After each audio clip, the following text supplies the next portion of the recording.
Hello everyone, welcome to the Duo Draft Cup happening today, thanks to the Splatoon UK Community Discord. I am Conro, and I'll be with this tournament the whole way up till the grand finals. It'll all happen on this stream, and hoping to see some good matches today. And with me today, I've actually got Tamashi commentating with me the whole time. So hi Tamashi, how are you doing today?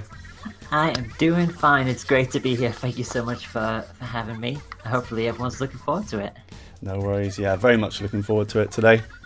And yeah, so we've got about 24 teams entering, I think, today. Yeah, for those not familiar, but everyone signed up as a group of two, and they got put with another two players, and they've made a team. This all happened on Thursday.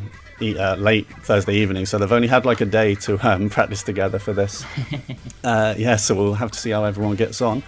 There are some prizes though. The top two teams for this, every player gets £10 each eShop credit. So there is a little something to play for. It's mainly for fun, all of this, but well, I mean, we've got new games coming out like the next couple of months. It'd be great for that. But yeah, so yeah, it's something to play for. We have a match lined up straight away. I'm sorry for starting a bit late. It was supposed to start at 2, but I'm actually in the PB. And sorry, Tamashi, I don't think you actually know the password. So let me just give you. No.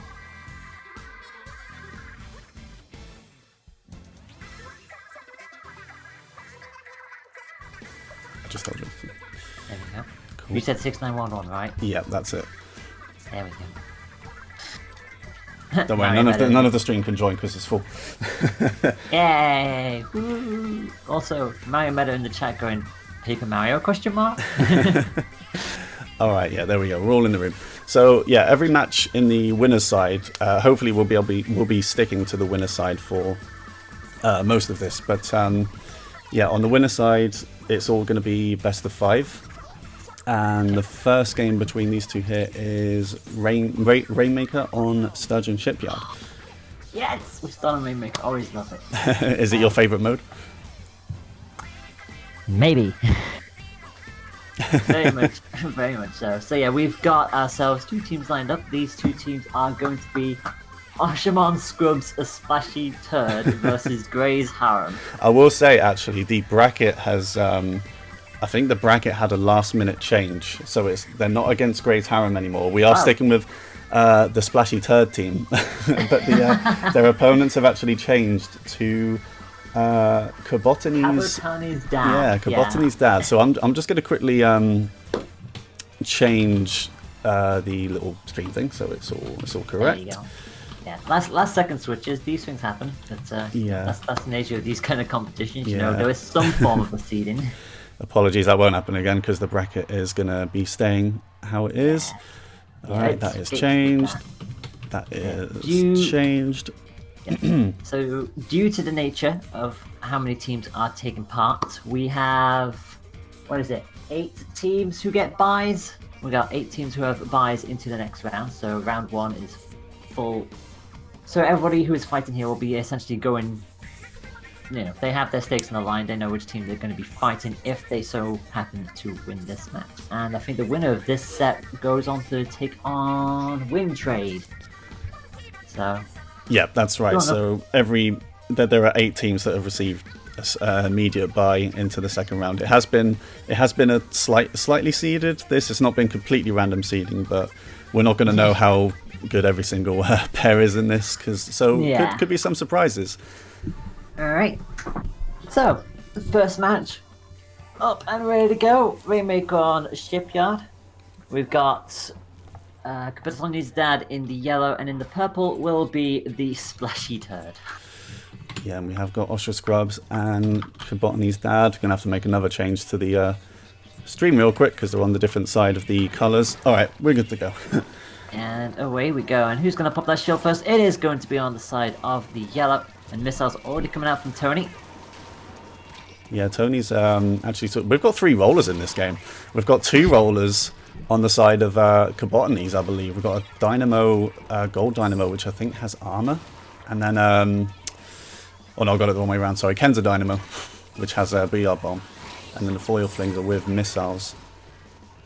And already we got to get a push on the left. The bridge is coming down, and it's just the Dapples that are left up. So this could be a pizza time already. No, it is not.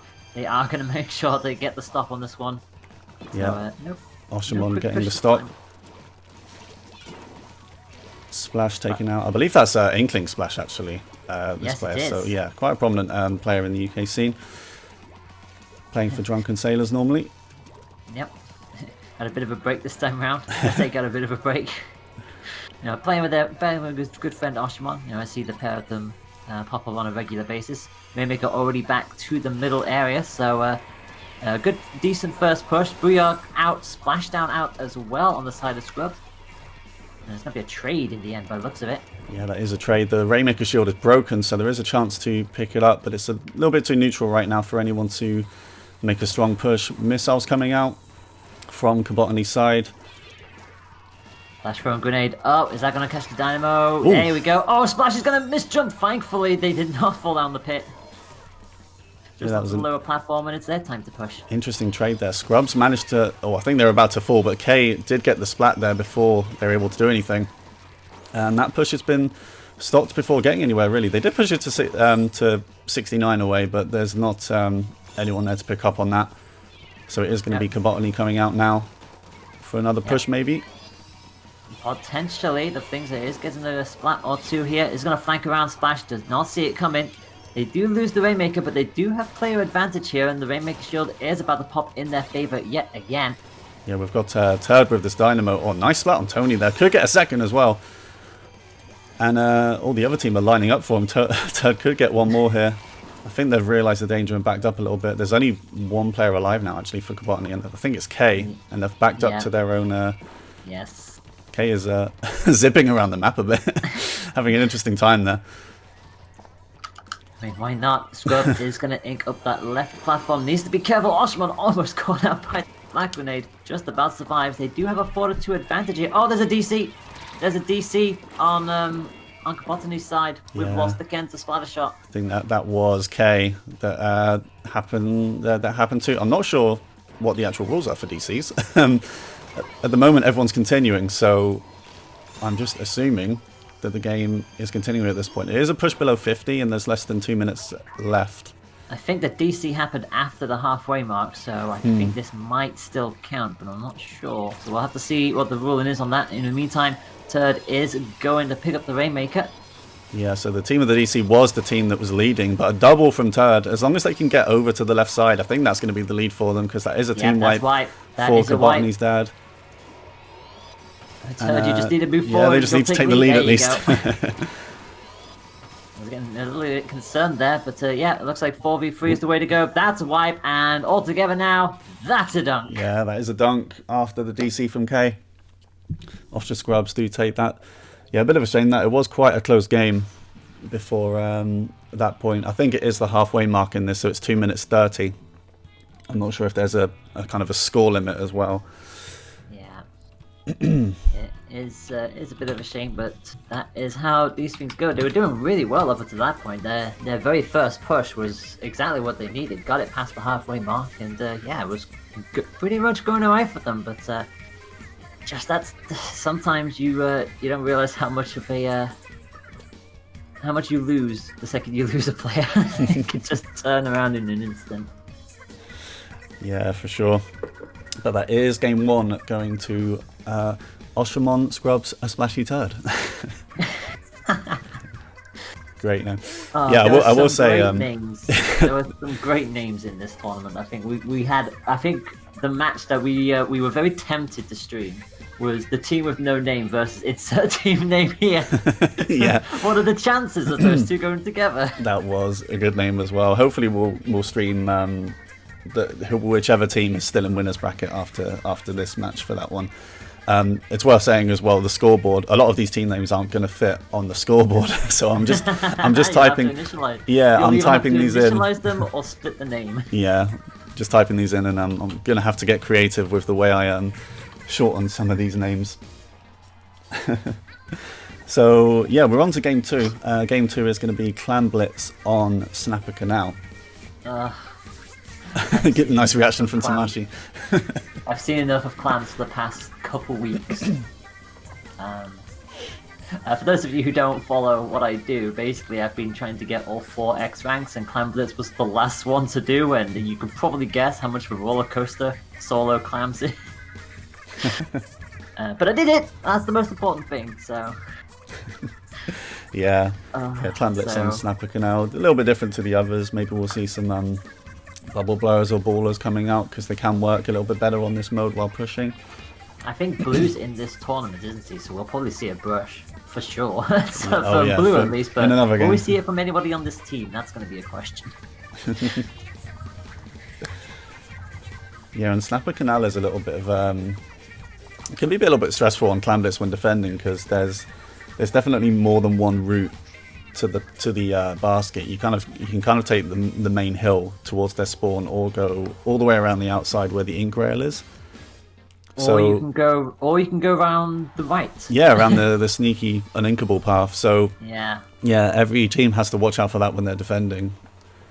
Yep, we've got double rollers again, and double dualies. So double roller versus double dualies. Well, that'll be an interesting time for the rollers, I must say, against double Julies. But yeah, we do have Oshi's using the K Julies, which do have baller, so that will help for baller pushes. Yep. Scrub has the ones that slide 4 times. I forget the name of them. The light tetras. That's it. That's it. The tetras, and that has splashdown. I do believe. Yeah, that is the. Is it the light ones or the dark ones? I actually forget. I think it's a light. Yeah, it's a light because they're white. I can't even tell from the designs for some reason. That's it. It's all white. That's the way to tell. I think the dark ones have like a black stripe on them or something. Yep. Tetra Master over here knows everything. Yeah. Well. I was saying that about myself. Sarcastic. I think Scrub's got about 3 opponents on him over here, but with Tetras they are able to get 4 rolls backwards out of the way. Yeah, they're very nippy as a result, but it does mean that there is a bit more of a delay for them to actually start moving after their slides. So Kate is going to get the splats on them. Nice splat with the Hydra from Turd there.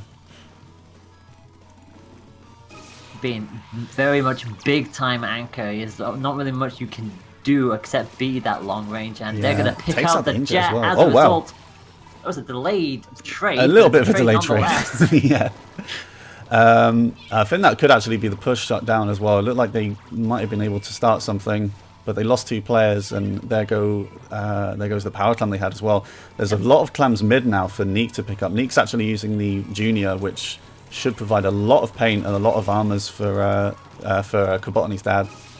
Yep, can't take the ink rail though. It's already been inked on the green side of things. Booyah is going to come out, so this should be a push for Neek, and in it comes! And it scores. And there it is. The defensive bubbles kind of... Oh, I thought they got shut down by the Booyah bomb, but the bubbles are still there. And that's a team wipe, so that's just 29 points on the board for Kabotony. That's all they're going to get from that. Nice shutdown, really, from Osha. Yeah, and Turd already trying to ink up and take out as quickly as possible. Does so, gets the splat on the Junior. Has inked the ink rail on the left, and now going to try and stall Tony and Kay for the time being. Ink armor up. Yeah, ink armor up for Turd. Does go all the way back to collect the power clam, I think. I think they're getting ready for... Look where Scrub is. Yep. If Scrub can get a splat here, this will be absolutely crucial for them, but they can't. But they can at least dunk, I think, and they do score. Oh, but it's Turd just is able the to Julies score. left. That was a deadly baller as well from Osha. It's just Osha versus Kay, and Kay gets the splat with that T-Tech and is now moving to mid, so Kabotony does stay ahead just over halfway through this game. It's a very, very close match, and you can see they've got 2 footballs on the field, I do believe. Neek's picked up 1. Who's got the other one? I think the other one's... Yeah, Kay's got the other one. There you go. Yeah, Kay actually just jumped back to the player that picked up the other one, probably so they can push together. Yeah, it makes more sense. The last thing you want to do is lose one, and then as you go to try and rally towards it, lose the other. Yeah, Scrub trying to go in aggressively just to stop them. Oh, they lost the power clam there, did they? Yeah, that was Splash. Splash got a crucial splat. They went to push on the ink rail, got caught mid-rail, and the ball was only going to go one way, and that's into the water. Yeah, Kay stayed alive, and they did have a power clam, so they still have something, Kabotony. They're in the lead, but not by much. It's only really going to take one push here from Osha Scrubs to take the lead. The inkjet's out from K. Osha gets caught by the suction bomb. Yeah, that was mid-rail again as well. Both of them trying to go for the rail plays and both being stopped. Scrub does get a but they do splat, score. and there's the lead. Yeah, it was just took one power clam. There's another DC. I think that's K again, who's DC'd for Kabotony's team.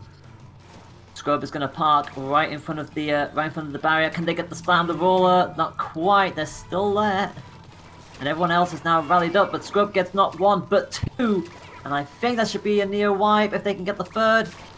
Yeah, Just about Scrub versus the roller.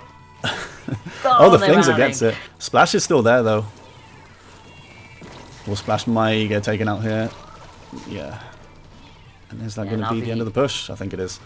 Yep, that'll be the end of the push. But look at that. Just with 30 seconds to go, it's 11-71. And again, you don't realize how crucial missing one player is until that kind of thing happens. Yeah. But they could still get a push out of this. But having said that, we've got Clam on both sides.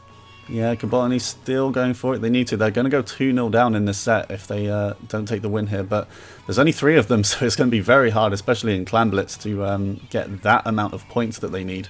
And it is Osha Scrubs that are pushing again anyway. Scrubs in a position for a super jump, I think. Oh no, and here it comes. Oshamon's jumping right up. Oh, I think jumped to the wrong person. Yeah, the Oshamon jumped to the wrong person. It doesn't matter anyway. But there we go. Yeah, that is the end of the game. I don't think Kabotony had a power clam ready to go. I think it disappeared as overtime went on there. Yeah. And that is 2-0 to Oshamon Scrubs a Splashy Turd.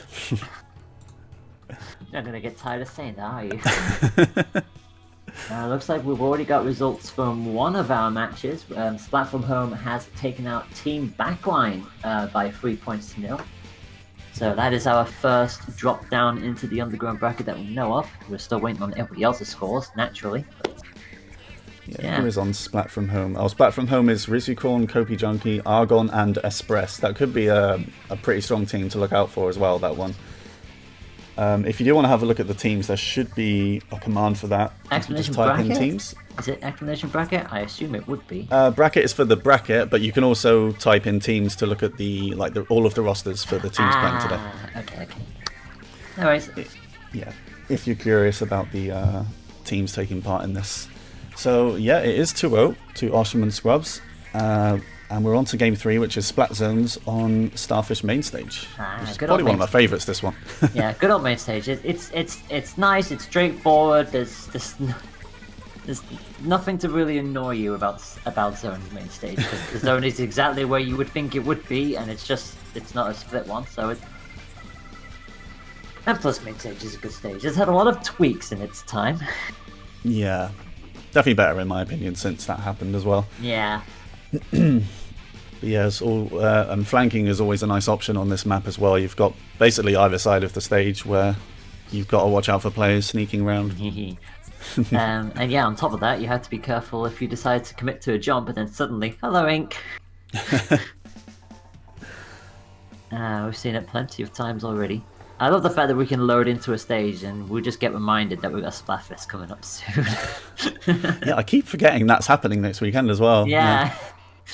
But yeah, I'll definitely be taking part in that. Alright, so hopefully we end the game here with all 8 players. Well, we'll we do have 3 rollers yet again, 2 dynamos coming out and a flingzer. Yep. We've got the mini Splatling and a Kenza Pro. We're going to see a 1v1 already, but it's going to be Scrub who wins out on that regard. Kabotony does take the initiative and is slowly getting back into the control of things. Neek doing a good job with that mini. Not quite able to get the double, but they took out the Tetras. The bubbles are going to come out from the other side though, and the Flingzer from Turd getting the splat. Yep. Dynamo, sorry, not Flingzer. Yeah, Bubbles helped pretty much push everybody back and right into a dangerous position. Turd does have Booyah, so they'll probably want to keep hold of this where possible. Oh, that was a risky jump. Yeah, you could see they were trying to go for the splat. Roller, I think, has a dodge roller. Yeah, I think that was a drop roll coming out there from that Flingzer. They do still get splatted, and it's definitely Kabotony on the back foot. Neek is the only one alive, sending out the missiles. Maybe a little bit too early because no one was quite around to support that. And it is Is it Osher Scrubs? Yeah, it is Osher Scrubs in control. Less than Yeah. 50 to go for them. Yeah, you notice how when the missiles came out, it tried to stall out and get everybody to move, but Splash, crucially, was in a position where they could get the 1v1 as well. Booyah is going to make sure that it does take it away. And suddenly, they are back on the offensive here. They have control. Yeah, Splash. Defensive bubbles from Splash, just trying to stay alive right now. I think they're going to have to back up here. Not able to get any splats with those bubbles. They don't quite get away. Nice work from Neek with the mini splatling chasing that. It's a very dangerous position to be up there. They've got a beacon up there to try and help sort of like figure out where the rest of the team are and also just have a quick jump in, but K is going to immediately get them all out of that spot. Yeah, and actually it's Osher Scrubs now that are struggling. They pretty much got wiped there. Neek is doing a good job with this mini, getting some splats, and it's now on Osher Scrubs. They don't have long here to get some specials and come back in. The bomb rush gets denied by K with the pro. They don't have long now. Splashdown coming out. Are they going to be able to neutralize this? BR bomb comes out. It disrupts it, but it does not take control, and with 3 seconds on that counter, they're going to have to do something miraculous, and it's not going to happen. So, reverse sweep, potentially, might be on. Yeah, we do potentially have one. The game is the game is currently stuck on this screen. There we go. It decided to move again. So yeah, that'll be 2-1 in this set, and ends with a KO. Only the second time it's happened, although this one is the first time it's happened with all 8 players on the field, so I guess there's that. I love the fact that we have double missiles on that team, by the way. Yeah, that is that can be a nightmare to play against double missile. I think it's more just annoying. Yeah, it's like more annoying than anything. It's like, especially with double missiles, especially on a mode like Splat zones, where you're either on the zone or you're around the zone. So it's like, if 2 missiles are locked onto you, it's like, you get off the zone because you can't afford to ink, but depending on where you go, the enemy team are probably going to be like, oh, it's a mini echolocator, so they can tell where you're going to split off to, and from there, a push is inevitable. Yeah, for sure. So, yeah, well, we did finish that game with all 8 players, and this time it is Kabotony's dad with the win to get on the board. They still need to win the next 2 to complete the reverse sweep. Oshamon Scrubs only needs to win one of these last 2 games. And we're going to tower control on Anchovy Games, so those missiles might want to stay put, and these BR bombs coming out as well. Oh yeah, easily. Yeah, both can be difficult specials to fight against. Missiles not so much. BR bomb is definitely just a tower denier. Yeah, it's like, are you on the tower? Have a booyah bomb. Are you on the tower? Have a stingray. Yeah, I don't think anyone's used a stingray weapon so far. No, I don't I'm not sure. so. I'm not sure if they'll bother switching, because BR bomb can be just as effective, really. And to be fair, missiles still do the same thing, where if you're on the tower, it's basically a get the heck off the tower card as well. Yeah. So it has been one of those things where since the stingray got nerfed and the missiles just kept getting buffed, people were just like, yeah, we can actually play missiles now. It's like, yay! What took you so long?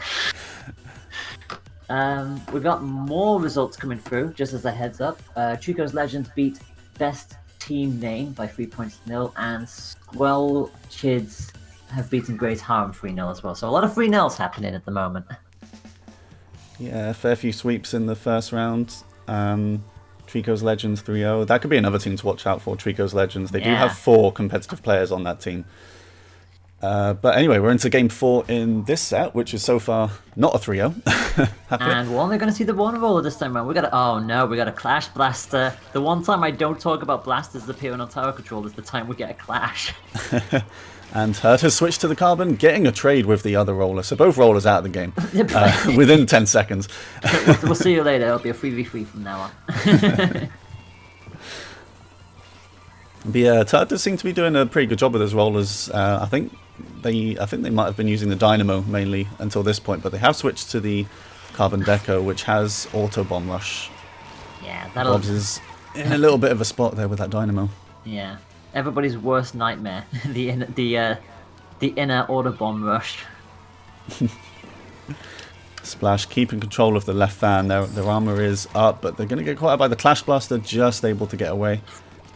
The amount of times I see Turd go for the vertical flick, and I just know that they'd probably get the splat if they'd get the horizontal flick instead. That's just sometimes how it goes with the rollers. Yeah, well, especially with Carbon, you'd be surprised how close you have to be to get a Splat with the horizontal flick on the Carbon roller. Yeah. It's not far at all. Splash getting a Splat on K. Yep.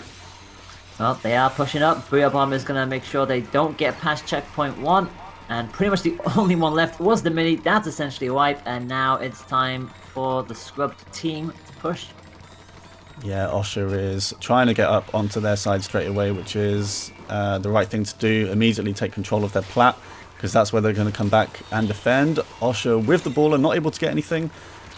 In a bit of a situation there and gets taken out. They have taken the lead at least. They're 2 players down. Scrub is going to be able to get a few more points. Yeah. In fact, Kabotony are losing some players here, so they're going to be able to keep this push going. I think the crucial thing there for Oshamon was that by the end of that splat, when they eventually went down, all 3 of them were shooting at them, which is just enough time for the tower to still be moving. Because, you know, if there's only one person trying to fire at the tower's just pretty much going to roll on by. And look at it, it's already up to 49. Splash with the double there, trying to keep control on their side. BR Bomb not quite able to do anything there. I think they threw that at the tower, but Kabotony weren't quite pushing back in yet.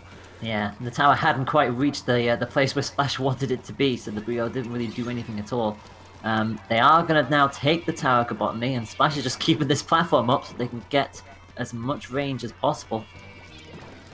Yeah, so we're halfway through this game. 51 points on the board for Ostra Scrubs. We'll see them through to the next round at the moment, unless Kabotony's dad can beat that score. They're gearing up for a push now by the looks of it. That is 1 player down. Yeah, I keep having to remind myself that K keeps rolling around all over the place, but K isn't using a... K just suddenly stood still and then exploded. Which, if that doesn't tell you how much lag they're currently probably suffering, then yeah. Yeah, well, still in this game for now, and hopefully it'll stay that way. They do lose a clash, Kabotony's dad, and Turd has actually gone for a flank with that Carbon. Takes out Bob's, and it's only K left now. I think someone's tried to jump to them as well. Yeah, someone's jumping. Oh, well, thankfully Splash's grenade missed, but thankfully the rest of his team managed to just be on hand to get the Splat anyway. And Splash, that is unfortunate. Oh, did Splash tried to go for a cheeky flank of his own, misstepped it, and just went straight over. Yeah, that's unfortunate, but they're still able to get a push. Someone is behind the tower here. 2 players on them, though. And now it's just down to K, who is on the back foot here trying to get away. So this is going to be more points on the board for Ostra Scrubs. Having to retreat now. Yeah, Scrub jumping in. Yeah, Scrub pushed it pretty much all the way to the 2nd checkpoint and then quickly hightailed it out. And unfortunately, most of their team is going to go down again. So Kabotony, everyone's still in control here. Mini Splatling on the tower. They've got a push and a half to do. They still need to get past checkpoint 1, to be fair, if they want to take control of this match. Yeah, Ostra Scrubs are armoured. Turd is on the... Oh, Turd gets taken out, actually. So all 4 players still up for Kabotony's dad. This is a bit of a chance. Osha gets caught out by the Clash Blaster. Yep. Don't underestimate the blast of that. Splash is going to activate the get off the tower button and gets 2. Bobs and Tony go down. Neek's the only one left. Oh, and that Neek could be does it. Go down, yeah, with 13 seconds to go. K is still on their side though, so if K can pull off a flank here, they need to like go for tower though, because the other team is armoured. I think they saw that, and K gets taken out. Ostra Scrubs in control of the tower with 1 second left. That is going to be the match. 3-1 in the end. Good job from both teams, doing everything they could, but that lead just proving just a little too much to climb through. Like I said, they couldn't get past checkpoint 1, and in the end, every time they got there, Splash was just like, "Hi, I've got Booyah Bomb. Get back now." Yeah, strong game for a lot of players there on Ostra Scrubs side. 14 splats for 3 of them. So that is going to be the end of the first match, round 1. Oshamon Scrubs, a Splashy Turd. I'm going to miss saying that. 3-1 against Kabotony's dad. They're going to move on to play against Wintrade in round 2. Yep. Not quite sure who's on that team. But yeah, don't go anywhere, because we're going to get a round 2 game on really shortly, I think. I think we've got a game lined up already. So see you in a bit, guys. Yeah.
Welcome back, everyone, to the Duo Draft Cup. We've got a round 2 match coming up, and I think we're going to see a few more rollers in this game by the looks of it. Like double roller scary Uwu,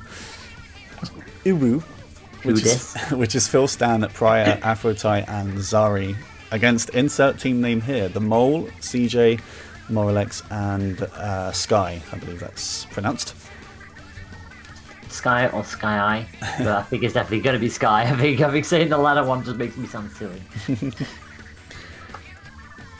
Cordy says double roller, not scary Uwu. Well, we'll have to find out because there are definitely two very strong roller players on double roller scary Uwu. I mean, if double roller isn't scary, what about quadruple roller?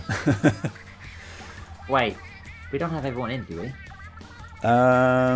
We do not. I think they've forgotten about someone. Sorry, they've started the lobby when there's a player missing. Good job. Oh, you're on their team apparently. Nice. I'm playing now. So am I. No, I didn't sign up for this. Sorry, none of the stream can see what's going on, but they started the lobby when someone was missing, so they're going to have to reset up. Oh dear. Nope, these things happen. It would not be a tournament of any kind if there was no technical issues.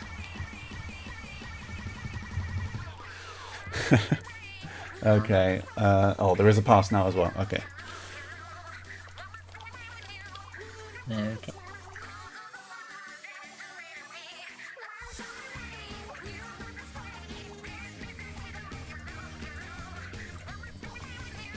Alright, so we're just waiting for this one to get going. Let me go and have a look at the maps, because I don't actually have them to hand. Anyway, we're starting on Clan Blitz once again. Clan Blitz Manta Maria. That's the first game you're going to see here. Always a nice stage to start on. Very narrow stage. Yeah, it's a good one. I quite like Clan Blitz on Manta Maria. I'll be surprised if we don't see either a baller or bubbles here for these pushes. Oh yeah, especially bubbles. Mm. Bubbles, no question.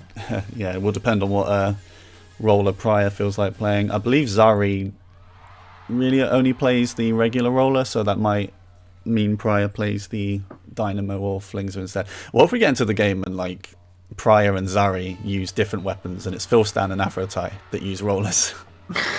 What a twist that Shake would it up. be. I mean, the biggest twist would be nobody on that team using rollers. Yeah, double roller scary, which is why none of us are using it. Yeah, they're too scary. We can't face holding them. All of our round 1 matches have been complete, by the way, so it's all straightforward from here. So yeah, everyone's playing round 2 at the exact same time. Yep. Which hopefully means that we'll have matches on most of the time here. Yeah, hopefully. Interesting to note that how many went? I think only 2 matches went. Sorry, only 2 matches in round 1 did not go 3-0, which were 3-1s. And Yeah. that was Oshamon beating Kabotony and Bro beating Angie 3-1. Everybody else was a full sweep. So. Bruh, I don't think you put enough U's in that bruh. Oh, okay, let me try it again. Bruh. Oh, you got cut off there. Unfortunately. Okay, wow, bruh. You just said brew and then the mic just cut out. Yeah, there's a team called Bruh. They have like 12 U's in their name. Yeah. We'll need them on at some point. Well, if they beat the dude gang, sure. All right. Well, for the scoreboard, the names have been shortened to double roller and insert name. And double roller is going to live up to their name by bringing out a Dynamo, the golden one, and the normal roller, as you very much said that Zari would. Oh yeah, I think. Yeah, I saw these guys play a little bit last night, and they went with double armor and like double roller, and they've almost done the same. They've still got double armor, but they've got double splashdown actually as well, because they've got the regular splatter shot. Yeah, they're going to play a very aggressive Clan Blitz game by the looks of it. Yeah, Pryor's. Especially when you look at what the other team are bringing. Yeah, Pryor's opted for the Dynamo, and Pryor just goes aggressive with anything he's playing, really. He will just push up and get splats out of nothing with rollers. And it is double roller scary that are coming out with the first push, already below 50. Pryor is just popping off with that Dynamo, just every single time they're in position to get another splat.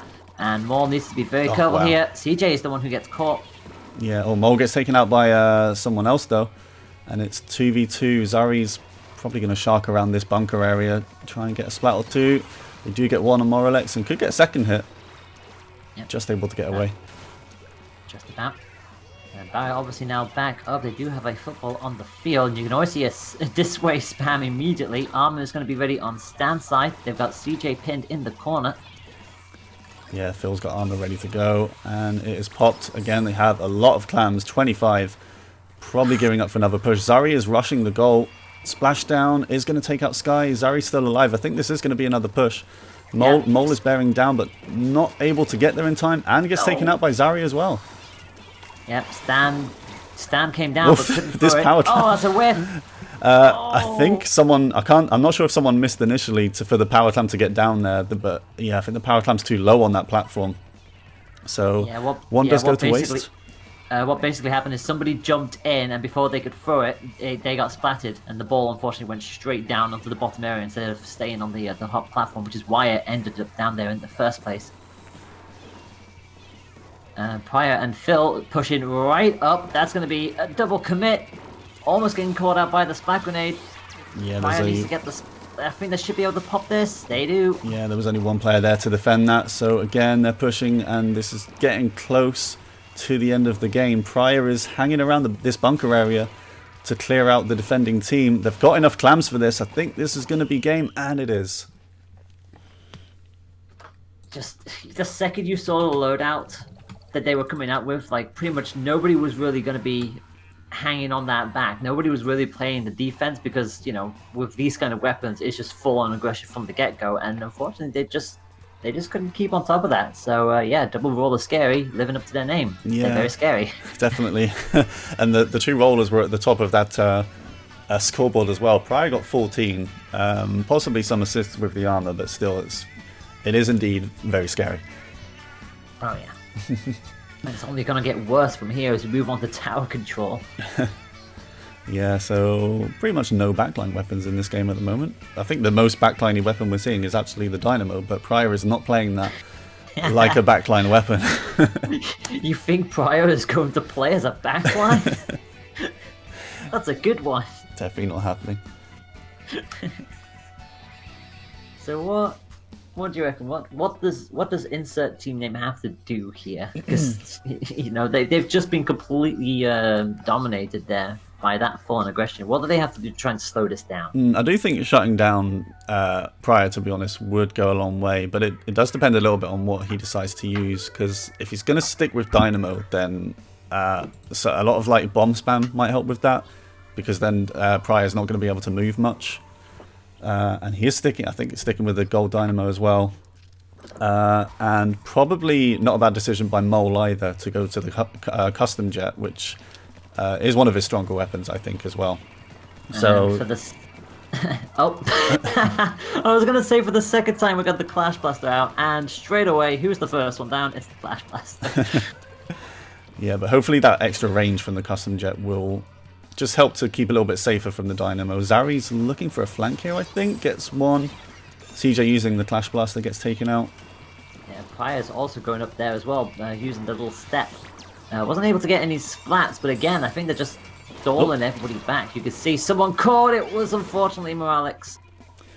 Yeah, and again, a lot of aggression coming out from Double Roller, and they've been able to push up pretty fast, already going to this 50 mark. Pryor does get taken out by Mole with the custom jet. Yeah, this is a mid-flick as well. Like, they popped armor, went for the splat, and Mole was just like, and not this time, my friend. They are going to get taken out by Afro, though, who's, again, just remaining on that step. Yeah, there's a lot of chaos right by the tower right now. Zari is just going for a flank on the platform, and they do get a splat, but they've got to retreat. There's not really anyone there to back them up. Tower's still going, though. Ty's on it. But I think Double Roller are going to have to take control of this upper area before getting another push in. Yeah, you can see the three of them just split there. Sky on the left, trying to 1v1 the roller. Flash Blast Oh, coming Zari in. and Two are Phil. going to go down. Zari and Phil working together there on that upper platform. Oh, Zari goes into the Ray. I thought they were going to splash down there to avoid that and maybe get another splat, but they get taken out. Mole with the Stingray, defending as much as he can. The Dynamo is right there, right next to him. And Pryor does get the splat, and this tower keeps on going. Yes, it does. That's already at the final checkpoint. They're counting that down very quickly. Pryor going all the way up into spawn. This is looking like it's going to be curtains here. Are they going to get another splat? They do. It's a trade, but that will be enough. The Glass Blaster can't do anything, and that's another game. Yeah, that is a strong 2 games coming out for Double Roller Scary. It's probably a reason this team was put straight into round 2. Yeah. According to the bracket at least, they are top seed. I'm not sure if that means the TOs think that they are the best team in this or if they're just one of the stronger teams. But yeah, they are at the very top of this bracket, Double Roller Scary, and well, we're seeing a reason why so far in this game. Yes, we are. Well, I mean, if we get to winners final, and the winners final ends up being the top 2 seeds, as the tournament is saying it, which is Double Roller Scary Uru and the Dude Gang, then we know the seeding was correct. So, we'll find out. We still have a ways to go yet, but yeah, insert team name. I've got it all to do as we now go on to Rainmaker, and if there was that much chaos on tower control, and they couldn't hold back the aggression on Clamblitz, how in the world are they going to be able to master Rainmaker? Yeah, it is Rainmaker on Black Belly Skate Park as well, so this it's against an aggressive team, they can push up very quickly, and the game could be over quickly if they're able to kind of lock down the spawn area as the other team comes out. Pizza time? Yeah, it could be pizza time. What are the rules on pizza time? Are there any rules for pizza time? Is it just grab Rainmaker and don't get splattered and you just get it? If it's done in the first if it's done in the first minute, it's pizza time. If it's done in the first 30 seconds, it's a double then pizza you're time. ordering pizza. You're literally ordering pizza. Stuffed crust pizza time. That's what that was. Alright, so we are into game 3, Rainmaker Black Belly. Let's see if insert team name here can do anything to stop this very scary double roller team. Yeah. They'll have to bring an Oro to beat the Uru. Yeah. Oh, they're bringing out 4 rollers. God. Quad roller team scary. No, that's filthy. That is filthy. It's a different type of roller as well. It's the normal roller. We've got the Kenta roller. We've got the Carbon Deco. And we've got the foil fixer. Oh, it's not quite the perfect quad though. We don't have a Dynamo. They've got 2 of the regular rollers. This was Splat Roller and a K Dynamo. Other team picks up first. It's insert team name. And I mean, they've got a lot of control around mid already. And they're looking for a push around the left. They're going far left. Oh, Ty gets 1 but gets taken out. Moralex needs to get moving because Phil is behind them, but they could get a few points. They pushed it to 65. Yeah, that's not a bad first push at all. You can see how long it takes for the rollers to get the splat, to get the Rainmaker Shield pop, but they are pushing massively on the right-hand side now. Yeah, I mean, it's with 4 rollers, the main problem is just going to be map control and paint. So, I mean, they're really just going to have to push up and go for splats, and that is what they're doing, pretty effectively as well. The other team is almost wiped. Sky is the last one, but they get an important splat. They get taken out, but they are going to have to burst it again, so it's delayed a little bit. Yep, it has been popped. Afro will grab it. They swim immediately to the podium. They're going to try and dunk it on their own, and they almost do, but caught on the one. Not quite, but Pryor is immediately there to take out everyone on insert team name who is there. Could this be the dunk this time? It is. Zari picks it up, and that is a 3-0. Yeah, not quite a pizza time. There was a very good push there from insert team name. They were the first ones to pop it and got themselves on the board, but my goodness, look at those rollers. Dear me, that was absolute chaos. Pryor with 3 missiles, and Zari didn't even use the bubbles. Never needed them. Well, yeah, that was a strong showing from Double Roller Scary Uru. They are definitely a team to watch going forward. I think they're into the winners. Yeah, the winners quarterfinal now. Double Roller Scary. Insert team name. Go down to losers round 3, I believe, or losers round 1 actually. Yeah, losers round 1. This is round 1, I do believe. Yeah, they did play in round 1, it must be said, and they won 3-0 there. So hopefully they'll pick up a few wins in the losers bracket and come back up. But the way the underground works is that with round 2, anyone who loses there will join underground round 1, and that will start the underground bracket proper. So because that hasn't started yet until round 2 is finished. Yeah, for sure. All right, so we're gonna once again take a little break while we find another match to stream. That did end pretty quickly, so I'm not sure if any other games will be ready anytime soon. It ended so quickly. There is no other match yet. Everything else is still happening.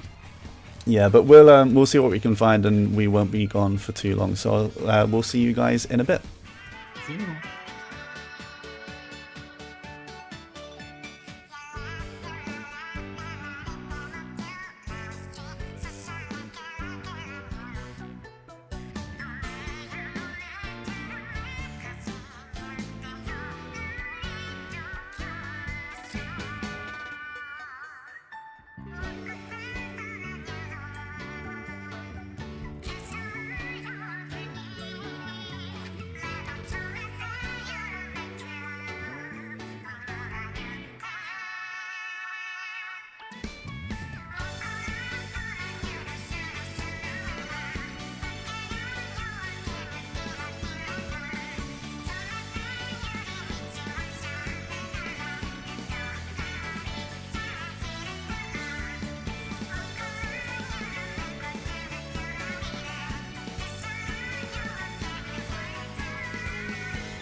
welcome back everyone to this Duo Draft Cup stream.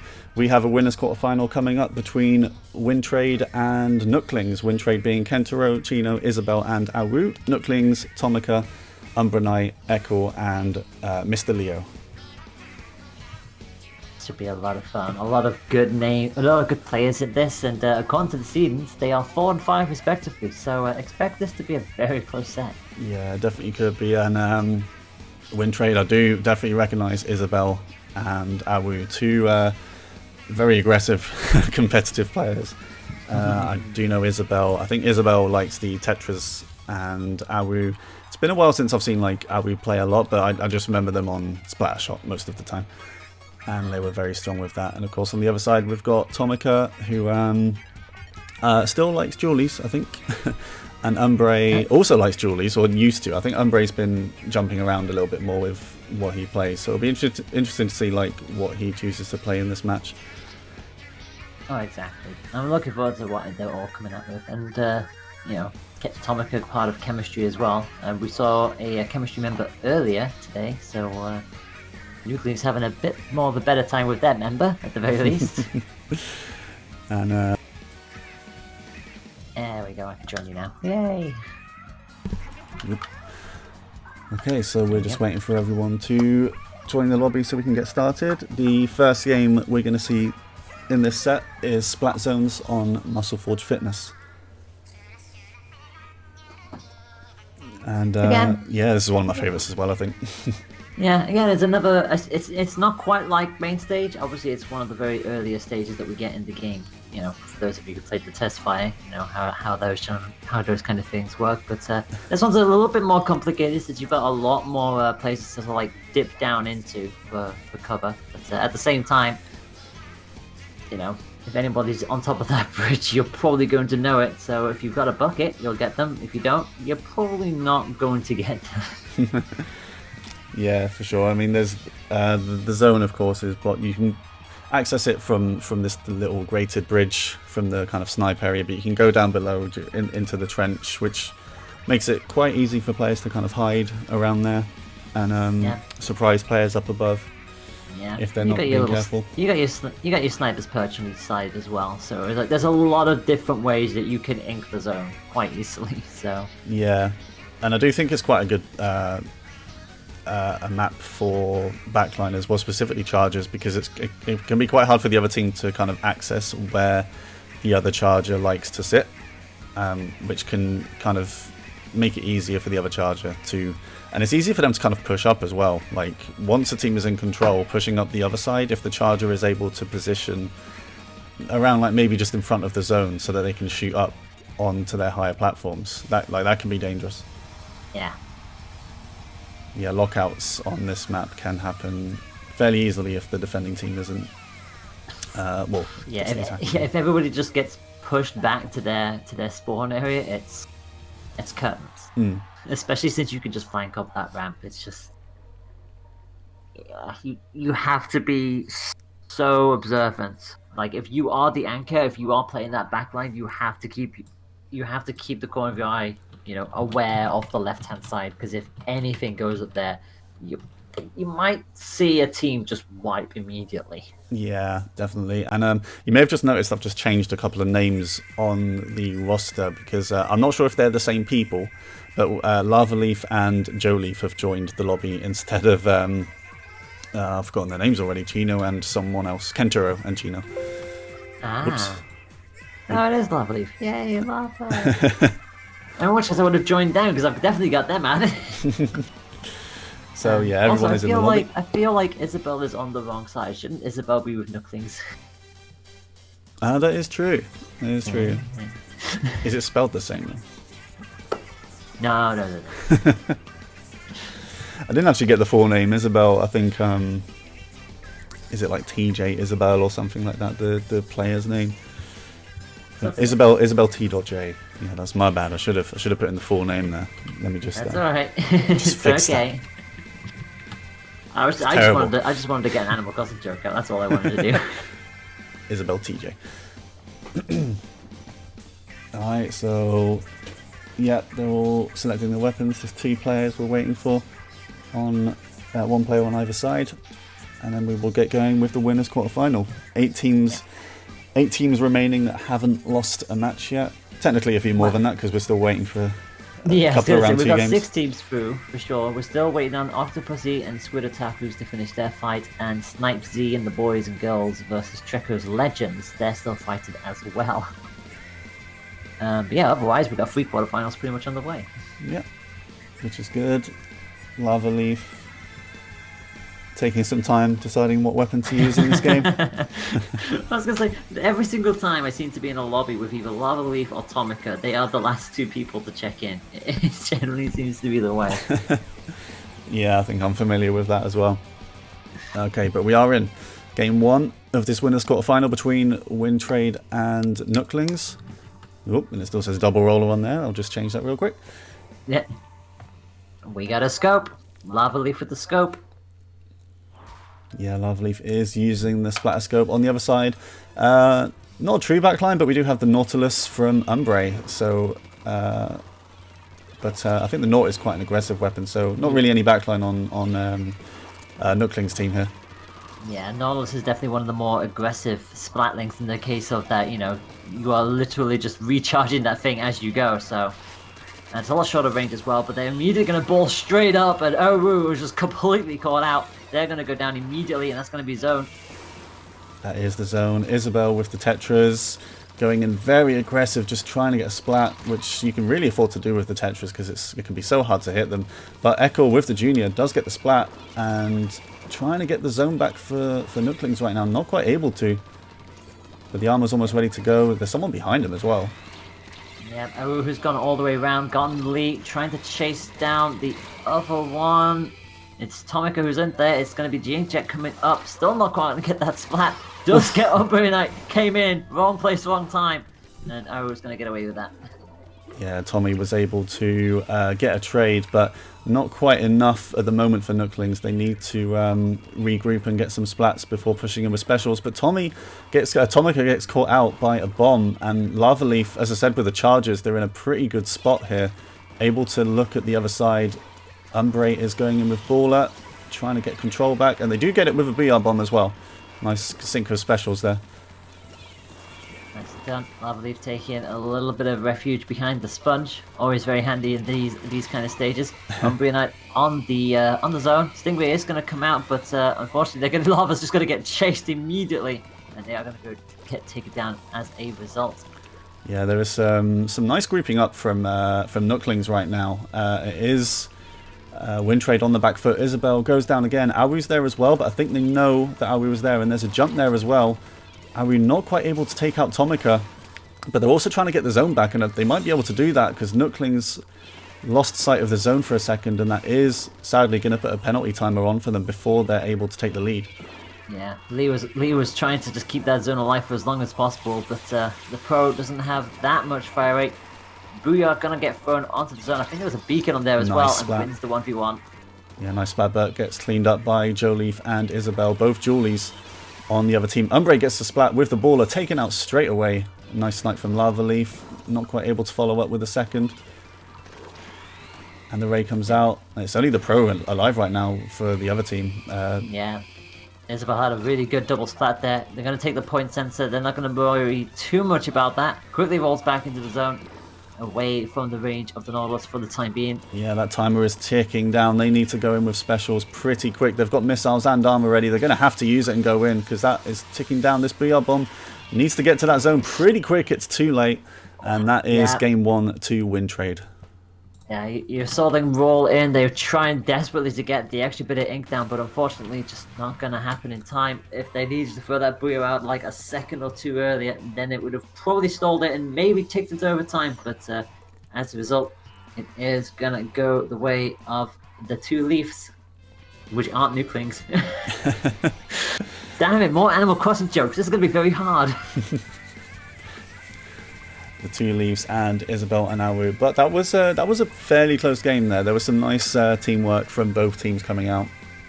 Nooklings definitely grouping up to get to shut down Isabel and Awu for quite a bit of that game.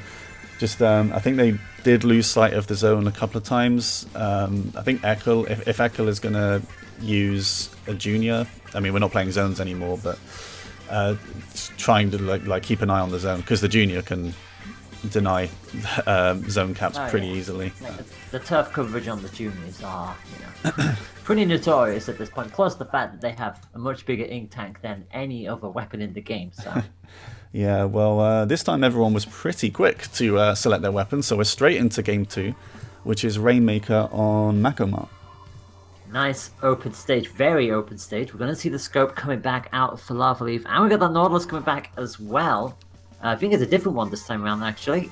Yeah, Echo is the only one carrying an object shredder, so are they going to be able to get the push? Yes, they do. And Auri goes down to the burst as well. Joleaf is immediately flanking, though, and do they know that Joleaf is here?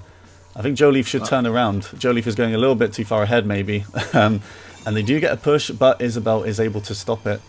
And can they take out Lee as well? No, Mr. Lee gets the splat. I'm not sure if they're going to get a push off this, though.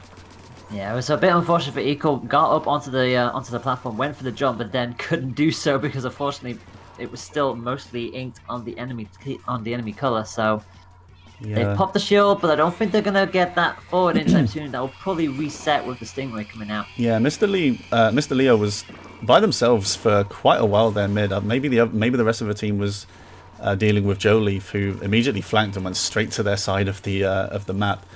2 players down for Wintrade. It's just Lava Leaf, and Lava Leaf picks up as well. Isabella's there as well, kind of by themselves, and they get taken out as well. Nice work here from Nooklings. Yep, they're doing exactly what they need to do. Splashdown coming out should negate one of the grenades. Eco thinking about going for the left again. The ink is ready for them this time around, and this is going to be a much better chance, but they're going to get caught. Oh, and the inkjet is the last one. Aui was the only one left for their team, so if they get taken out, and they do, this is probably going to be more points, although no one is really there to help with it. Well, they're finally getting the burst on, but Joleaf is there to defend. Joleaf somehow staying alive there, not entirely sure how they managed that. Went for the Rainmaker in the end, questionable decision, but it is going to work in their favor. Yeah, that is going to work out, and that is a full wipe. Yeah, I'm not quite sure what happened. I think Nooklings were just a little bit slow to take advantage of Wintrade having players drop there, but Wintrade haven't quite been able to turn around even with the team wipe. Awu has got the inkjet out, trying to get a pick here on Tomica, and does get it. Oh, what a shot on Umbre. Inkjetting, that's a triple as well. Gets a third as trading. Oh, you need to take a couple more steps. You might have taken the lead, so it's a 3-point gap here, but it's still in their favor. It's just Mr. Lee firing on that. Finally get some help from the Nautilus. See a flank coming around. I think someone's going to that side. And they do finally take the lead. Wintrade by 3 points. Again, they lose 2 players. A bit more messy this game. Neither team quite able to out. Awu is actually sharking here, though. Do they know? Well, they know now. Everyone had a feeling there was someone there, but Awu catches them anyway. And that's going to be a splash down. They can't stop that one. Nice denial from Tomica to make sure that Awu can't break the shield and get a few more points for free. Just a charger left and a great little flick from Lava Leaf. Exactly what they needed. Ow, gets a second. Isabella's going for... Oh no, Isabel gets taken out.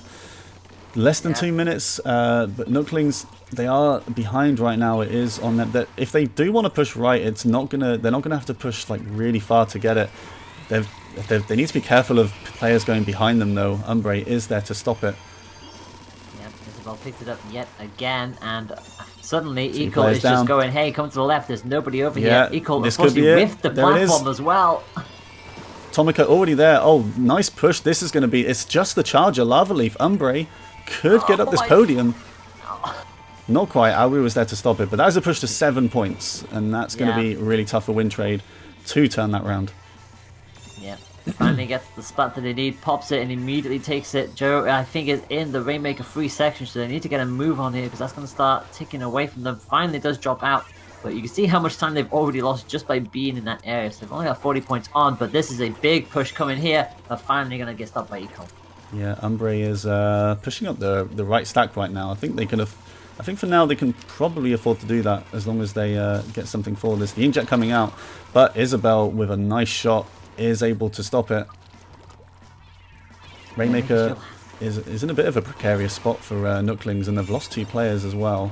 But it is a bit of a choke point there, so it is quite hard to kind of push through there. Yeah, They might think of trying to go around a different way. They've lost arrow, so it's a 3v4 here. But they are starting to finally go forward. But again, just not a great idea to do so. Suction Bomb was waiting for them. And, oh, there was a splashdown from Isabel, I think. And they're not quite able to get the burst, Nooklings. So, still in a bit of a neutral position. The Ray coming out from Lava Leaf.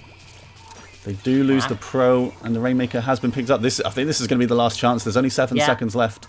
If Joe goes down right here, it's over. But there's only 2 on the field. Everyone's respawning, and Joe will go down. It's a trade, but that's all they needed. A trade was all they needed, and yeah, that's going to be time, and that's going to be game. Yeah, very nice push from Nooklings with about 2 minutes left in that game. They were just able to establish control on that left side, pushing into, and they managed to get all the way to the goal, Umbra Knight, which was very nice indeed. And that is 1-1. Yes, it is. And Eco was on fire. There's a lot of splats on their side, so always great to see. But yeah, it was just like Eco was there for such a long time on the left, going, "Hey, come to the left. There's nobody over here." And even though they misplaced themselves in the end, where they inadvertently kind of like went off the platform, it didn't matter because they got all the way to the podium. They just needed that little extra charge, and if they'd have got it, they might have got the splat and the dunk. But you know, you've gotten into single digits, and it's already amounted to climb back from there. Yeah, exactly. So we're going to move into game 3 with the score at 1-1, and different kind of tone on this map and mode. We've got Clamblitz on New Albacore Hotel, which is yeah, very interesting Clamblitz map. This one might see some more longer range weapons coming out here. Maybe everyone seems quite comfortable with what they're playing. Yeah, there's always like a slight variance. Like we had a different kind of Nautilus, you know, lava sticking with the scope. I think they'll be fine with this on here as well. But you never know, if somebody wants to roll the dice and choose a different kind of weapon. I mean, Albacore Hotel has a lot of uninkable sections, so, and with a fast and frantic mode like Clams, there is the chance that somebody might go brush, but this match doesn't involve blue racer, so there's probably not going to be a brush. No, perhaps not. I mean, if Umbre sticks with the Nautilus and maybe go with the Ebola one instead, just to help with pushes into the basket area. Yeah, but I think most people will always keep things going. Yeah, I think most people in this one will stick with what they've been using, really. Yep. As we see everyone... Oh no, Joe is going to prove me wrong and make me smile. We got a brush. And it is the, I think that is the baller ring brush as well. Yeah, that is the one with the baller. Yeah, and we're going back to the base Nautilus as well. Considering what Joe Leaf was doing last game, just with very far flanks into their area. I mean, in Clamblitz, that could be really useful. So it does make a little bit of sense for them to do that. But they have lost 2 players already, Wintrade, and Lava Leaf is going to be pressured back. But Joe Leaf is going to go to their side and score, I think. Has already flanked around, and nobody was waiting for that. So, and Joe quickly nips on out of there. They did pick up Clams. I think they were probably thinking about getting a few flung in there. But that is a team wipe as well. Yeah, that's a wipe already. Yeah, so maybe it was a good decision for Joe Leaf to go with that, because that seemed to have... They were kind of in control there at the start of that Nooklings, but Joe Leaf just flanked around with the brush, made a power clam, and that threw them off their whole game. They're quite fortunate to only have conceded 20 points there, because that could have been more. Yeah, I think Joe wanted to stay alive more than anything, and why they grabbed the clams and just ran rather than turn around and throw a couple more in there. Having said that, the amount that they have, you know, they've got 2 footballs essentially, but they've lost both of them. 2 of them have gone down. And now he's going to go down. Nice defense coming out from Nooklings. And Umbre has indeed moved to the baller one rather than the inkjet to help with pushes. I think Joe Leaf got taken out as they were jumping back in. They don't have too much. They have the free power clam, but they don't have much on top of that right now, and they have lost a player as well. So I don't think right now is the time for a push. Mr. Leo's BR bomb is sadly going to go to waste a bit there as well. Lovely with the ray. Just about rolled out of the way, and I mean just. There's a baller, I think, coming in. Yeah, Umbre's trying to push in. Umbrian, but they're going to go down. Yeah, I think maybe Nooklings just need to be a bit more patient with pushing as well, because again, they didn't really have the power clams. Well, the amount of clams to push in. But if they just regroup with all 4 and maybe get more than 1 special to really apply pressure on the other team as they come in, it does look like Wintrade are going to get another push, maybe? I don't think they're quite able to push in, though. Oh, trade! That's a lot of that's a lot of clams going into the wall there, but yeah. Just Lava Leaf left. Yeah, Lava's pretty much getting out of there. They know they have to get as much range as possible because they cannot fight up close and personal with that scope. Yeah. He's going to activate Stingray. Oh, gets 2. Or yeah, 2 go down thanks to the Ray. Isabel is near their basket for a jump, I think. I think Lava Leaf's going to have to wait a little bit because they were raying, but they are free from the Ray and they do score. That is 20 more points and they have some clams to follow up. They had Auto Bomb Launcher ready, but was not able to utilize it. I think Aru is still there, causing a bit of grievance. They've got it past the halfway mark. Ninja comes out, but a direct from the machine from Tomica shuts that down pretty quick. Yeah, you'd love to see it. Very satisfying sound, that one. Yeah. Lava Leaf is still over there, though. Yeah. Eagle's going to pick up the football immediately. Umbreon is going to chase the scope and force them back to spawn. Oh, and look at the brush. The brush has evaded everyone.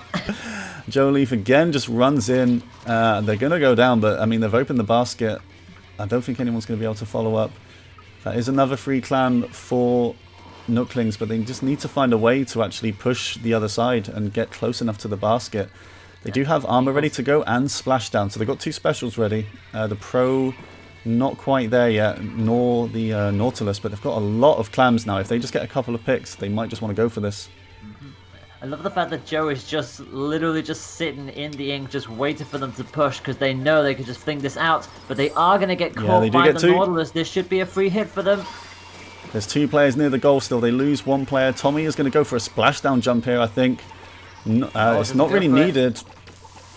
They just need to get that power clam in. Tommy gets it in, and that is the lead. Tomica just able to run in, get that power clam. Gets taken out. But it's, I mean, they're in the lead, but I mean, there's only 10 penalty points for Wintrade, so 1 push from them will swing the lead back to their side. Yeah, 1 push and 1 clam will tie it, so they'll need a second clam to take the lead, I believe. The brush gets taken out by Umbre, but Umbre is struggling with that Stingray. Nooklings lose 2 players, and they have to watch Isabel, who is now bomb rushing from this far right side. And if Isabel gets close enough to the goal, they do get 1 more. They could get another one, and they do. I think this could be it. This is going to be the lead with 10 seconds to go. Take it. 90 to 2 more splats. That's a team wipe. That's probably going to be a KO. It is a KO with 6 seconds to go. And that is how quickly it can all change. Yeah, definitely. They had about 49 points plus the 10 penalty points to go. And they had the power clams ready to do that. Very nice work from Isabel to get onto their side on the far right. Go in with that auto bomb rush. And then get a lot of splats as well, just to clear the way for the rest of the team to throw those clams in. And it is 2-1 to Wintrade. So this is as close as I thought it was going to be. We haven't had a 5th match yet. Anything that's gone this far has generally gone to match 4 and no further. So we'll see if that proves the same way. But we're going to do something very interesting with Splat Zones, because we're now going to go to Piranha Pit. Yeah, we are. I don't think we've seen... we haven't seen Tower Control yet, have we? We've seen Splat Zones again before Tower Control, which is... Wait, are we? Fine by me. Yeah, apparently we are. It is Splat Zones Piranha Pit first, and then if it does go to Game 5, that will be Tower Control. It always confuses me when rotations do that. But hey, there you go. I mean, Piranha Pit is still going to be a very interesting stage for zones. There'll be 2 zones. No, is there 2 zones there? There is 2 zones on Piranha Pit. Yes, there is 2. I don't know why I doubted myself there, because I know that in Splatoon 1 there was a duo zone, and then I think for one of the remakes it was just like a 1 zone. So that's why I confused myself. But no, Piranha Pit is a duo. Yeah, so yeah, quite a different stage to Muscle Forge, the other zones map we had. It's much bigger, much wider. There's 2 zones, and I do find on Piranha Pit, this is just one of those. I know this sounds like obvious, but this is one of those stages where you just don't want to be chasing the lead, like to go behind by a large amount of points in this one, because you have to watch both zones. Oh yeah, it's very easy to lose control just by one zone being inked. It's very dangerous, and it's a very chaotic stage for Splat zones because there are so many places you can hide behind, so many places you can have vantage points on. It's just, yeah, and obviously add on to that, you've got the conveyor belts. We've got a Brawler I saw there. Was that the undercover? That was the undercover. That's the one with ink mines and splashdown. That's just the vanilla undercover Brella. Which, you know what, it can actually be quite annoying with those two ink mines. It can be they do go down Jolif with that undercover Brella, but putting two ink mines on the zone. There's one of them. Yeah, that is one of them. It's not going to do anything there, but putting two ink mines on a zone can sometimes just keep it in the other team's favour for a little while at least. But it is Nooklings that are coming out with the first push here. Nice pick on Isabel from Tomica there. Yeah, this is a very good start from Nooklings. They're going to cover the second zone. They're going to cover the one that they will be coming into. And look at this already. Lava's just not able to get into position to help. And yeah, they're playing massively behind here. They're already past the halfway mark. This is a really good first push for Nooklings. And Tomica, I've not really seen Tomica use the machine, so I don't know how long they've kind of been using it for, like maining it, but they're putting in some really good work with this weapon. Now trying to take out Awu's Inkjet, and they get them.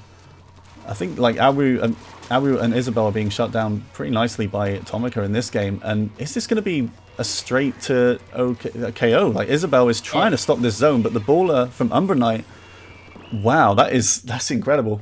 That is straight 100-0 on Piranha Pit, and that is 2-2. That is the quickest we've seen a Splat Zones match all day. And hey, match 5, my friends. Yeah, this is, and we will say this isn't just like the games we've streamed. Throughout the whole tournament, we haven't seen a game 5 yet. Wow, what a performance from Nooklings, bouncing back from that game 3 loss. Yeah, and came out swinging there. They just did not allow them to get out of spawn. Like every time one of them slipped through, they were basically trying to roll on into a group of 3 that was already there. You're never going to win that encounter. And yeah, so the game 5 is going to be tower control on Starfish main stage. We've seen this stage already come out in zones, but now we're seeing it in tower control as well. Just a little bit different. just a little. Just a little bit. I mean, the core of what you're still doing plan-wise is still roughly the same. It's just, you know, you got a couple more checkpoints you're going to have to work around. So it should be still interesting to see what they come up with, especially considering the fact the main stage, you do still have so many ways that you can just come on in for an encounter. Yeah, definitely. And I'm wondering about the what kind of specials these guys are going to opt for as well. I think Ekel is probably going to stick with the junior, and Mr. Leo with the pro, because with BR Bomb, that's a nice way of shutting down the tower. Lava Leaf is going to have Stingray unless they want to switch off the charger, but I mean they haven't yet, so can't see them doing it in the last game. But yeah, game 5 for a spot in the winners semi-final between Wintrade and Nooklings. And away we go then. So blue versus green. We are still going to see the undercover Brawler come out. So interesting. That 96 Gala is going to be very interesting to keep an eye on. Okay, the first thing I've noticed, we've got 3 splashdowns on the side of Wintrade. They've got a 96 Gal Deco, again the vanilla undercover, and of course Isabel with the dark Tetras. So they have 3 splashdowns. So I think they're going to have to do the job just getting these splats here. I mean, Isabel was showing it, but they're not going to have, you know, splashdown isn't exactly an effective special for pushing or defending the tower, at least. Yeah, but it's not, I'm confused by that as well. This is a very easy one to stop as well if you're in the right place. So we'll see how this ends up playing out. We've got everybody in green coming on forward, and Eagle just about stopping the tower from going any further, and Mr. Lee having to quickly retreat. Goes for the 1v1, can't win it. Yeah, I mean, well, they're at the advantage early on. I suppose at the end of the day, you do want to play what you're comfortable with. So as long as they're able to push up, be aggressive, and get splats, there's no reason it can't work. And Awu, of course, with the splash, with the Inkjet Octashot, which they have always favoured, and they are putting a good push into 69, the first checkpoint. Again, that splashdown is going to catch them out though, and it's just down to the Brella, and they go down. And this is a real chance for Nooklings to really push up, take control. that was pretty much a wipe there, I do believe. I think the inkjet popped out, managed to get the one on the tower, had to back off a little bit because of that splashdown, but now that's their turn to push towards the first checkpoint. They did manage to break it, so they'll have to do so as well if they want to take the lead. The armor's coming out, and that's going to help them a little bit. You've got the umbrella. Oh, they're caught in the BR bomb, though. Nice BR bomb from Mr. Leo. And they're very close to the lead, but Awu is by tower. And Awu, I think Awu was the only one left there for a sec. Is this inkjet going to stop it? No, they do take the lead. Tommy again denies Awu from getting anything else with that inkjet, though. Yep, and gets the direct. No, yes they do. They got one direct, but they couldn't take out Isabel. And Isabel and Joliffe just between them, just trying to get a little bit more turf coverage and stop this pro from getting any kind of leverage on them. Splashdown ready, goes for it. Not gonna grab not quite able to get it. Oh, does take him out after, does get the follow-up on Umbra Knight, but Ekel is on tower, trying to get a push, but not quite able to. It's 2v2 right now. Awu's dealing with 2 players mid, has to back off a little bit. Oh god, I'm absolutely sure they got caught by a direct, so that was odd. I'm pretty sure they should have gone down there, but okay. Awu is staying on the left for a flank, and they need to watch Awu, because Awu didn't move from that spot. They were still on the left. Not able to take out Tomika's splashdown again. They got a shot, but Tomika goes down. It's just down to Umbra Knight, and it swings in the other favor. I think this is going to be an aggressive inkjet coming out in a second for Maru. Oh, here it is. Oh, but taken down from Umbre, who was the last surviving player. Are they going to take the lead, though? They still do take the lead. Yeah, Lava was on the tower whilst all of that action was going on, and they're going to get a jump now as well. They make it to checkpoint 2, and in fact, it's just the slosher machine that's left now, so they should be able to pop this through. They don't. Lava Leaf is back on tower, and suddenly it's Nooklings that are struggling to keep out the Wintrade players. Aru again with this inkjet, again gets taken out by Umbra Knight, but they have to stop this tower. It's being pushed to close to 30 points now, and that is a team wipe. That is a team wipe, so that is the end of the push, but there's only 80 seconds left in this game. Game 5, Umbra Knight, I think they're going to go around the right side with this Nautilus. Oh, I was trying to go for a sneaky little flank, and you can see them coming in out. Not quite able to get anything. Yeah, not quite, and they've lost a teammate. I think it was the Brawler who went down. Tomika is being aggressive here. Splashdown gets denied by Isabel with the Tetras, who are now going for tower. 3 players. The armor is up. They still have a bit of a chance here, but they've got to watch Isabel. And the inkjet goes down as well. That was almost a team wipe. Leo's the last one. Does get Joliffe with the... Oh, Tomika gets super jump splashdown as well, but not quite able to get anything off that. Yeah. There's only 30 seconds left. Yeah, they're going to have to charge all the way back up again and somehow get some kind of advantage. We've got an inkjet coming out from Aru. Inkwall stops Eco from going anywhere else and gets caught by the gal anyway. Lovely. Going for the spot on Umbra Knight. Not quite able to get it. And this is tough times for Nooklings. They have 15 seconds. They're going to have to win this in overtime if they are to win it. They've got a 23-point push to overtake Wintrade. And a player goes down. Isabel is kind of sharking in this court area right by tower. They get one. And they do take tower. Wow. Yeah. They basically hopped on the tower to send it back, and even if they leave it, if they were the last ones to touch it, overtime will not happen. That's exactly what they were counting on, and it worked perfectly for them. They will win this set 3-2 and progress into the semi-final. Nice work from Wintrade. So the triple splashdown did pay off in the end in that one. The triple splashdown plus inkjet. But yeah, that was a really close game. I'm sure Nooklings will... put in strong performances in the losers bracket and make their way back up. But Wintrade, congrats to them. They do win the first game 5 we're going to see today, and they go into the winners semi-final. And we have our winners semi-finals, well, our winners quarterfinals even. No, it is semi-finals, of course it is. We just had the quarterfinals. So yeah, the semi-finals are ready to go. It will be double roller scary versus Wintrade, and it will be the Dude Gang versus Treekos Legend. Which I think we'll be able to do that Treekos Legends game. I'm just sorry, I'm just talking to them to see if we can. No, it's okay.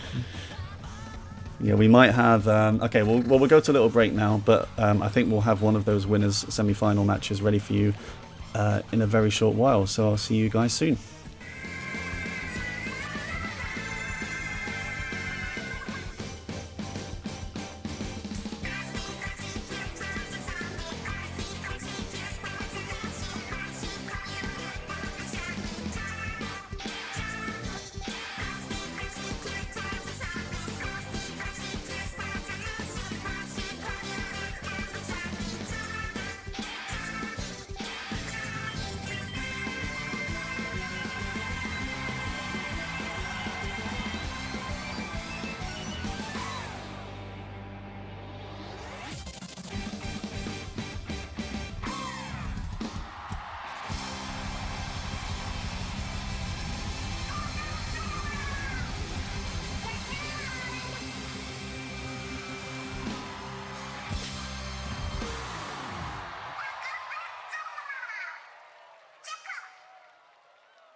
Welcome back, everyone, to the winners' semi-final of this Duo Draft Cup, and we have what should be a very exciting game next. We've got Dude Gang versus Treekos Legends. This is going to be a lot of fun. Of that, I'm absolutely sure. And for those of you who do not know, the Dude Gang consists of Cool Dude, that SRB2 Dude, Photon Jet, and you can go ahead and try and pronounce that name. Cetacilonol or Cetacilonol? I'm going to say Cetacilonol. I mean, in game, they've just named themselves CETA, so like Seta.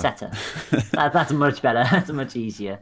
And Treekos Legends. Well, no spoilers for who the first member is. Yep, that is Treecko. And we got Marcus, Woomy, and Kia. Yeah, so Treecko and Marcus are both UK players that probably most people are familiar with. Treecko was in the 2018 UK Championship with Inklings Anonymous, and they've been active in the wider competitive scene as well. Marcus, well, this is going back a little while, but again at the same championship they won the, I can't even remember what it was called, but the younger one, the UK Championship, the Inklings League, was it? Yeah, Inkling League. Yeah. Because they took on that name from the British Splat-Off, because the British Splat-Off was the Octo League was the S ranks up, and the Inkling League was A+ lower. And then that changed to being Inkling League is for kids.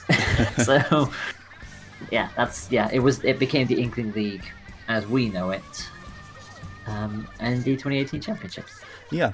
So and they're joined by Woomy and Kia, who I've definitely encountered both of these, both in league and in kind of competitive. Not for a while, but I do remember them being pretty strong players. And Kia, I'm not sure about weapons when it comes to Woomy, but I've only ever seen Kia use the Splat Roller, like the regular Splat Roller and the Hero Roller with splashdown. So of course they might use different weapons that I'm just not familiar with, but from what I remember they are a very keen roller player.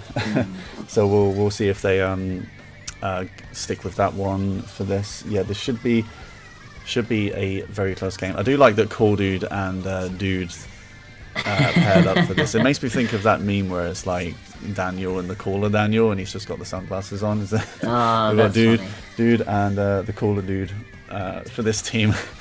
Yeah, I love the first someone's in chat. It's just like, oh my gosh, Dude's playing. It's like, oh yeah, Dude's playing. There's a reason why the Dude Gang is the number 2 seed. Yeah, and so not just because Dude's name is that SRB2 Dude. Definitely, and it's worth mentioning as well. Both of these teams, they've played 2 rounds so far, and both rounds were a sweep 3-0. So neither of them have lost a single game yet. Yes, that's all gonna change now. Yeah, it's all gonna change for maybe one of them, maybe both of them. But they're already pretty quick. We're gonna go straight into game 1, which is tower control on Sturgeon Shipyard. Yep, we've seen this a little earlier. Well, no, actually, no. We saw the map, but we saw Rainmaker on this, not tower control. So, and Dude, oh wow, is that double Julie Squelcher? That is double Julie Squelchers. I think Dude has been favouring these a little bit more recently. Cool Dude is, of course, on the Nautilus. We will probably never see them switch weapons. Kia is indeed on the Splat Roller. And again, I'm not gonna. I don't think they'll switch off that either, because Kia is a very good Splat Roller player as well. Cool Dude mid, just dodging Kia though. I thought Kia was gonna get that splat, but just not able to follow up. And double rain coming out from these 2 CDSs as well, and they have armor ready. There's going to be a lot of painting and map control, I think, coming out from Team Dude Gang. Sorry, not Team Dude. Now, it's a team. We got Inkjet from Cool Dude firing off. Can't quite get the spawn anyone just yet. Just missing all of their shots. Kia is going to chase them, and they are going to get swamped as they land. Yeah, and Treecko. I do remember Treecko being quite a good heavy player, and they are sticking with that here. Managed to take out Photon Jet.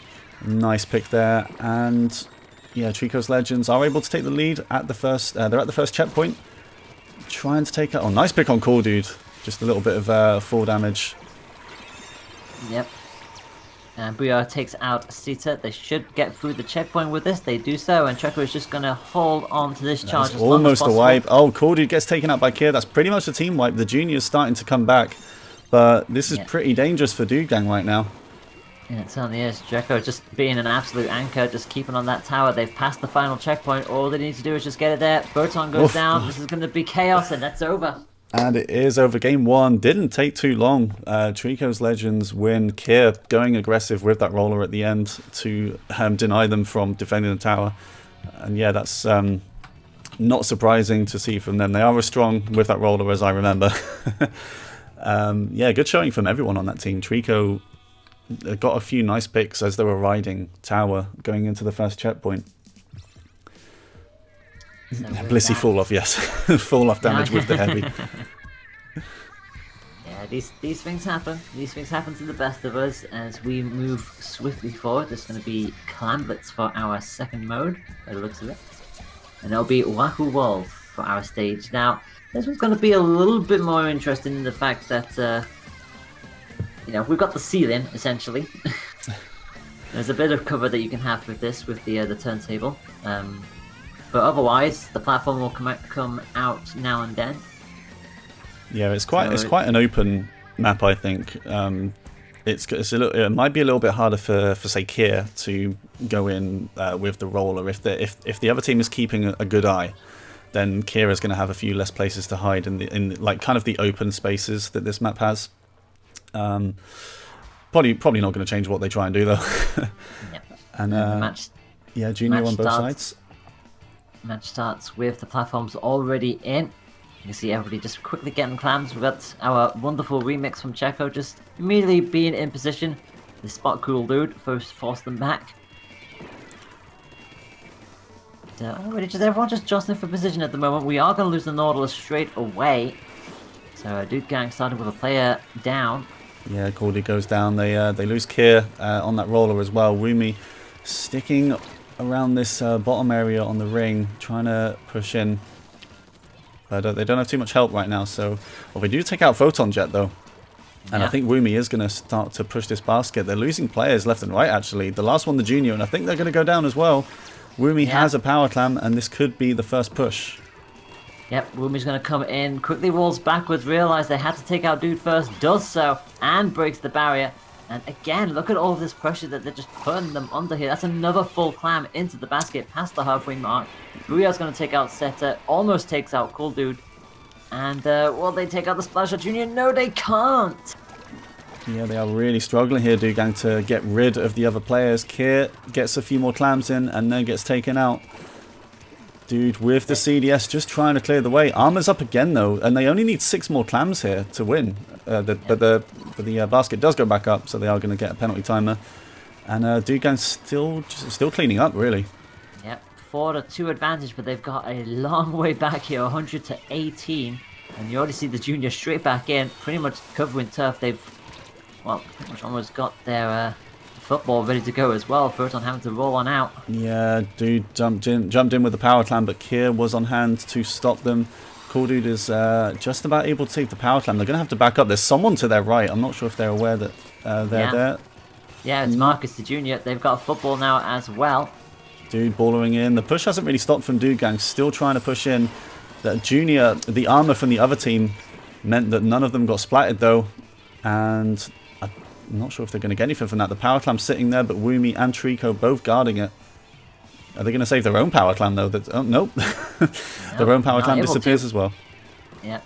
Seta needs to back up and unfortunately swims straight back into another grenade, and it's just the Nautilus left as a result. Trying to get a pick. I think they're going to get taken out by Treecko though. But Treecko was the only one up there. Kier's going to get a safe jump in though, I think. So they're going to be able to regroup a little bit quicker. Yep. So we're pretty much half of the match already played, and lead still very much with Treecko, 100 to 18. So Dude Gang got a lot of work cut out for them, as Photon Jet is the one with the football on the field now. Treecko booyahing up, around to the center it goes, falls onto a grenade. Woomy again hiding around this ring. Oh, but there's a trade with Dude, and it's pretty neutral right now. 2 power clams on the side of Dude Gang. Kier with the roller gets caught out, not able to do any damage there. Yep. Should allow everybody time to get back towards the barrier at least. Mark just hiding up on that top platform. Treecko just going to join them now with the remix. Probably won't be too long before they charge up for the booyah. Now need to be careful here. Almost getting caught out. And the CDS does go down. That's Woomy, Cool Dude, looking for another one. Not Cool Dude, actual Dude. And they do take out Kira as well. This is a big chance for a push. They have quite a lot of clams to go up. 3 power clams go in. The rain from Dude is going to help keep the way clear a little bit. They need more clams though at this point. And they're starting to get it bit by bit. They're only 10 points away, but I think that's pretty much a wipe there. Yep, that's pretty much a wipe. Nautilus is all the way back. So yeah, that will now come up with a minute to go. But suddenly this looks a little bit more doable for the Dude gang. Yeah, definitely. That was a nice push. It doesn't take too much on this map. As long as you get just clear away that area where the basket is, you can get a lot of points pretty quickly if the other team isn't around to stop you. So it's going to be about who can get this next push, I think.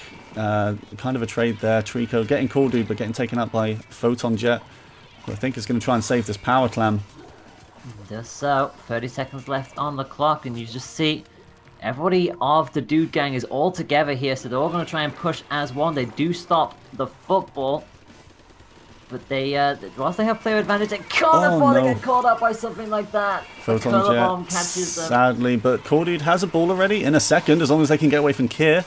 They're not going to get there, but Kier ran out of ink, not able to get the get the splat with just rolling them over. Cool Dude gets a double. But oh yeah, there is a football on the side of Dude gang, so we are going to have overtime. Cool Dude down there. They don't have a special because they just used baller. In fact, they're pretty close to baller again already. They're going to have to get in there pretty quick, Dude gang, if they want to win this. But you've got Woomy, Kier, and Treecko all defending. Cool Dude with the baller. Are they going to have time here? The power clam's been dropped. No one has it. It is a wipe, but they're going to get it in. No, they're not.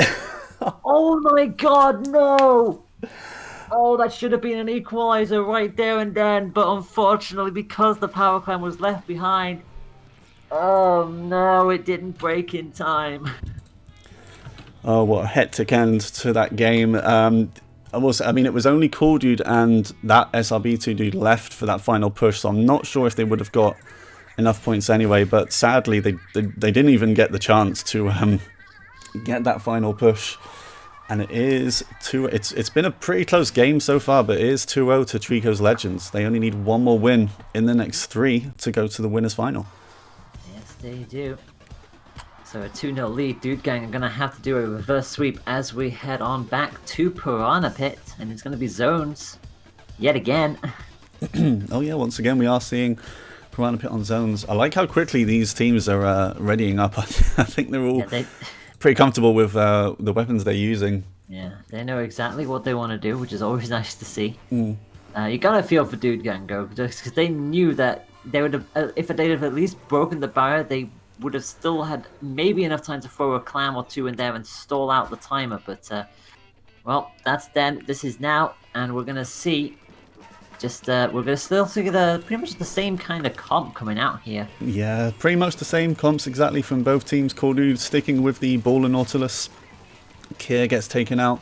That's Setter with the Junior. They have armor ready to go. They might just want to use that because it's 4v3. That'll get them a nice early push, but they're holding on to it for now. Yeah, it was a 4v2 at one point, so the roller went down as well. But Storm finally comes out. So does the Booyah. Cool Dude manages to survive it somehow. Nice. This is an aggressive start and a good start from Dude gang. Cool Dude pushing in with the Baller and the Nautilus, and Dude is there as well to help them. And it is Dude gang with the first push hit. Kier's trying to push him with the roller. Yep, Moomy's trying to go up against that dude, and not quite winning off just yet round. Oh, there they go. Now they poke and just catches them before they get into cover. Nice double, taking out both dudes there, Woomy. But they were still at a team disadvantage, and a nice bomb placement from Setter on the Junior is going to take them out. And Kira's... Oh, there is actually a DC. I think that's why Kier stopped, but I don't think it's... I'm not sure if a replay's allowed. So, I mean, they are still playing. Yeah, it looks like they are still playing because Treekos booyah'd anyway onto the zone, which has temporarily stopped it. So it looks like this is going to stand. And if it does stand, then that is going to be Dude gang right back into this. You hate to see a DC happen. I think it just passed the 1 minute mark as the DC happened, which is why they continued. But I think as it stands, that is going to be a 2-1. Yeah, I do think that counts. Everyone else on Treecko Legends were continuing playing, and of course Kier continued playing, I think maybe once they realised. But I mean, even without the DC, that was a very nice start from Dude Gang. They had a lot of control there already. Yeah, I was going to say they played very aggressively from the start. They took a 2-player lead. They took out the Junior and then the Roller. And Cool Dude getting a little bit lucky. I thought they were caught in the middle of a Booyah Bomb, but they just about survived it. So, yeah, if they just get on the outskirts just in the nick of time, they can get away with it. And now we're going to go to a stage and a mode setup that SRB2 probably has a little too many memories with. Inkblood Art Academy Rainmaker. Yeah, it's strange to think how long ago all of that was now as well. Oh my god. It's like a year and a half ago. Yep. And it still feels like yesterday. UK It still feels like yesterday when both me and Bowie were just losing our absolute minds with 30 seconds to go. Yeah, but we are on to Rainmaker Inkblot Art Academy. We've seen it on tower control already, and with Rainmaker you kind of want to do the same thing. Just push up onto their plat before the Rainmaker carrier gets there and clear the way for them. Yep. Gosh, you would not want to take Dude Gang into a match 5 with the momentum that now I'm bringing to the table, especially with how close the Clan Blitz match ended in and of itself. Team comps wise, we're pretty much going to stick with the same kind of thing, so let's see how quickly this Rainmaker shield pops, and it looks like it's going to be yellow immediately. It is. No object shredder from either team, but yellow was focused on that pop. Kier is trying to go around the outside for some early picks. They do take out Photon Jet, and they've lost Cool Dude as well, and Kier is going to use this to their advantage to push up, and they lost Dude as well. Yeah, it was just the Junior who has also gone down, so this is going to be a quick push. Cool Dude eventually able to stop Treecko at 24, but I mean the push could still be going here. It certainly is, and this is still going forward. It's just the Roller that's left from Kier. I think they're the only ones left here. Yes, they are. They got the Splat on Photon Jet as well, and their team is now starting to come in. I think the grenade might deny one of them. Yeah, Kier still hanging around on this right side, not able to take out Dude. I thought they were going to try and just crush them there with the Roller, but they opted not to. But yeah, cool. Dude does get the pick there. I'm getting confused between. I want to call them both Cool Dude at this point. I mean, they both are cool dudes. Yeah, they both are cool dude. Maybe I should call that SRB2 dude that dude, and you do what you're doing. Yeah, see, it's a wise strategy. Booyah Bomb is going to come out. Doesn't go towards the Rainmaker shield. I think it was more trying to stall out the Dude Gang. But so far, neither team really getting the pop on the shield. Yeah, that dude did go for a flank there, I think, and was able to get 2, but Kier was on hand to stop them before they were able to really push on the other team's plat. Kier and Marcus both defending on that left side. Cool Dude going in with a baller. And Kier might be able to flank this Rainmaker. They are behind them. Just desperately trying to get the pick. Oh, Photon, where are you going? You can't swim with the Rainmaker. That's not how it works. Setter still alive in the middle, but they're being chased down by Kier, who gets another splat with this Roller. And they're also going to catch up Nautilus, just about survived. Yeah, not quite in the middle of the flick, I think. And Cool Dude is still alive over there. Does take out Photon Jet. Yeah, Photon Jet which just rolled in, wrong place, wrong time. Roller's going to push for the Bowler, which does come out from Cool Dude. And they're going to need to get out of there ASAP, because the Brio is going to take them down. BR bomb from Treecko, ending Cool Dude there. And it's just down to that dude now with the CDS, trying to stay alive. They are going to probably pick this up and get a little bit of a push. Immediately knew that dude was going to be up there, so you had to quickly get out of there. Fires off the Ink Storm, splash down from behind. And the Roller. Can they take out the 1v1? I think they just about did.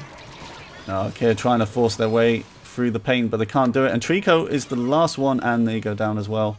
Still just a push to 19. Although I say just a push. That's a pretty big push on this map.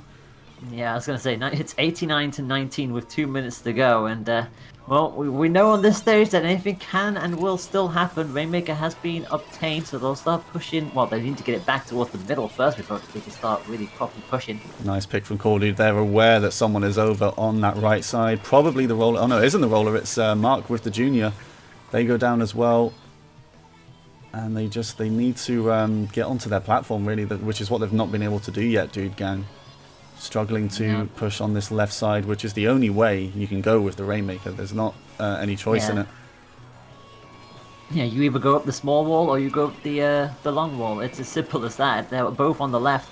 Rainmaker is going to fire on over. We have lost the Julie Squelchers. Both are popping a crowd. Kier with the splash down, and they do get taken out. This is 2 down now for Treecko Legends. This is probably the time. They've only got 10 seconds. They've only got 10 seconds, so that Rainmaker shield is going to explode on them. They do pretty much get a near wipe here. There's only one left. Oh, that dude is doing work with the CDS. Gets a double. It sadly ran out of time. Oh, then the roller kit is able to clean up, and it's just Cool Dude. Yeah, unfortunately, that time was just ticking away from them.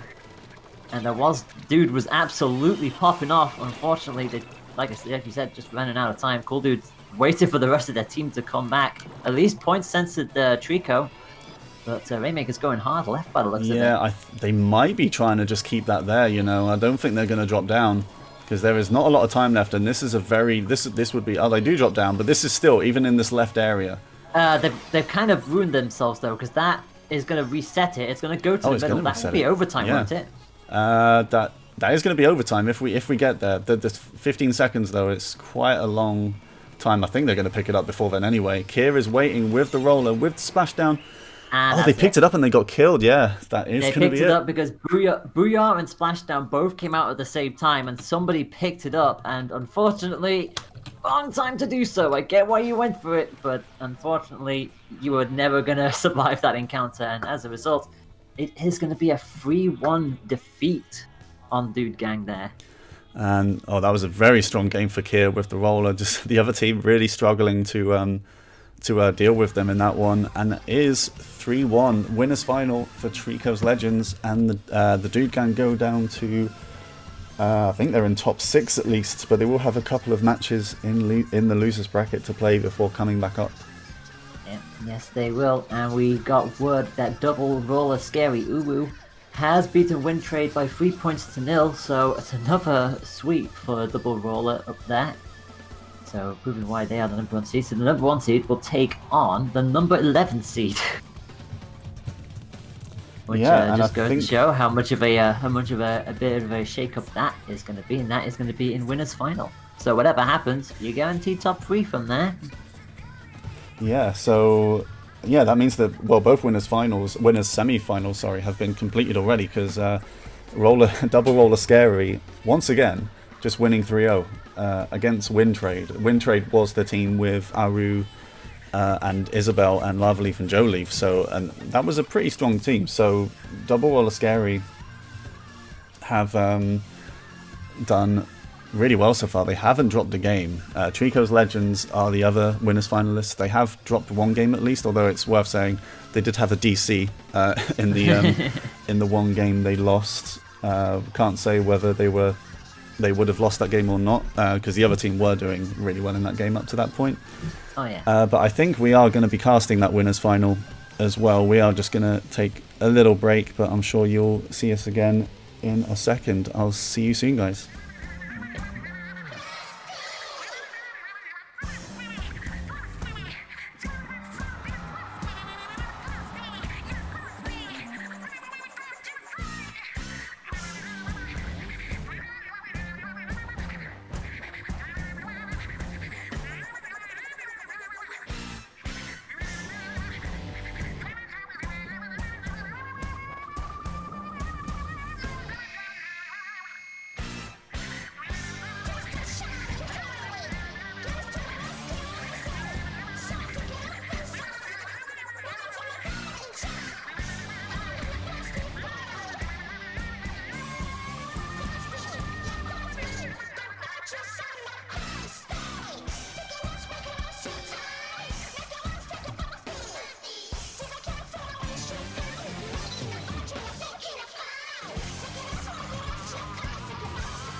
welcome back everyone. Sorry for the slightly longer wait there than we were expecting, but we are back. We should have games ready for you like pretty quickly now, all the way till the end of this. So we weren't able to stream the winners final, but yeah, I know like we're definitely streaming the losers final and the grand finals here. So we'll be sticking with the losers bracket all the way up till that's done, and then the grand finals later will be on here. So we're into losers round 4. I think how many teams are left now? We've got 1, 2, 3, 4, 5, 6, 7, 8. So this is kind of like top 8 at this point. Pretty much. And I'm excited to cast this one. So we have Octopussy versus Alpha Moon. Octopussy being Geo, Speared, Redwares, and Rachelski. Alpha Moon, Toon, Smexy Legend, Crisscross, and Vorse. And Toon. I'm seeing Caffey in this lobby actually. Is that instead of Smexy Legend? Well, I mean Caffey is a Smexy Legend, so it's probably them. Well saved. But if it is them, I'm just going to change their name. So. Yeah, Toon and Caffey, I know, are 2 pretty strong competitive players. Caffey plays for Polar Knight. Toon, I'm not actually sure where Toon is at the moment, if they're on a team or not. And of course, on the other side, Octopussy. I will say, by the way, Octopussy is the name of a James Bond film, so it's not too rude. Yeah, it's a reference, unbelievably. It is a cultural reference. Yeah, one of the more stranger James Bond films, in my opinion. Oh yeah. But yeah, that's Geo and Speared, who of course played a lot together in competitive through the years, and of course they're both on. Is it Release the Kraken? Release the Kraken. I believe so. Yes. Yeah, for the next UK Championship, they won the first online qualifier. And of course they've got Redwares and Rachel, and Redwares, or Rachelski, and Redwares was on Dreadnoughts, who won the last online qualifier. Yeah, so we've got a very packed team here. Yeah, so and I'm pretty sure all 4 of those players are kind of pretty close and well experienced in playing with each other as well. We're going to go straight in. All the players are ready. We're going to get tower control on Piranha Pit first, and of course losers, every round is now best of 3 until the losers final, I think. So this should be a good game. We're in game 1. Yep, Piranha Pit, tower control. So it'll be first time we have tower control on this specific map. We're going to see a spelloscope. Geo just wearing some massive gloves for a charger, but we'll still be able to use it just as well. We've got a blow lobber as well. Yeah, that's Rachelski on the blob, applying immediate pressure to their conveyor belt, and I think they're using is it Thermalink? I think they're actually equipped some Thermalink there, which on Blob Blobber it's not actually too bad. Most weapons you won't see people using that, but because on Blob it's so easy to hit a player just once, even if you don't get the damage on, and then you can see where they are. Exactly, and we're already going to see Green pushing all the way in, which is Octopussy. Rage has got some help from Spid, but they're finally starting to get flanked around, but they have cut quite a bit of time into that first checkpoint, but Gav is going to catch them out. Geo not quite able to get the splashdown splat there. I was just waiting for that for Caffey on the machine to use splashdown, but Geo wasn't quite able to, but it didn't really matter because Caffey was the only player left, and it is Octopussy that's still in control for now. Toon is on the pro. I think Toon is a very strong pro player. I've not seen them switch off that pro a lot of times, so we'll be expecting them to stick with it. They get caught out by Redwares and Spid there together. This is, I must say, this is a map on tower. This is very difficult to push, I find. Yeah, I was going to say, you've got so many vantage points, and especially the conveyor belt means that you can very quickly lose sight and Spid. Spid activated Splashdown, and they didn't get the splat on the inkjet, but it just looked cool as it just jumped up and the inkjet just exploded on them. Yeah, well, Octopussy have pushed past that chokehold where it is so difficult to get past. Vorse is coming in with missiles on a bit of a flank. I think they get caught out by rain, but Octopussy have lost a lot of players. Geo is the last one, just keeping control. Nice snipe on Crisscross there. That was not bad at all. Toon going all the way around, just keeping the tower going. should get back towards the middle sooner rather than later, but there's a lot of grenade spam, and unfortunately they cannot get away from the suction. Oh, and Rachel fighting. Vorce on tower does get the pick. And it's 4v2 right now. Both Geo and Rachel ski near that tower. They're in control. They have a pretty big lead already, but they're looking to push this tower further. Toon on hand, but Toon gets sniped by Geo. Yeah, it was a very good shot from Geo. Up close and personal. It's just the Julies that are left, so it's a very good chance for Octopussy to get even more points on the board. Yeah, they can't get away from Spid's machine, and they are in control very much right now, Octopussy. They're pushing. Caffey and Toon are forced back near their spawn. More points on the board, another checkpoint through. Yeah, pretty much. Toon is going to try and take out Geo. Unfortunately, that range is just keeping them out of bay, but the Booyah is going to come up, forces Geo out, double. and does get the splat. Nice double. They're going to make it a triple on the inkjet. No, Spid was there to stop that, and this tower still isn't going back. It's 2v2. Spid is still around. The inkjet not able to get anything, and they get taken out as well. Is this going to be the end of the game here? They've only got 10 points to go. Caffey with the machine, trying to get them off tower. Oh, Blob that should there. do it. Oh, pushes it to 3. Geo is still there, but Toon is going to hop on that tower.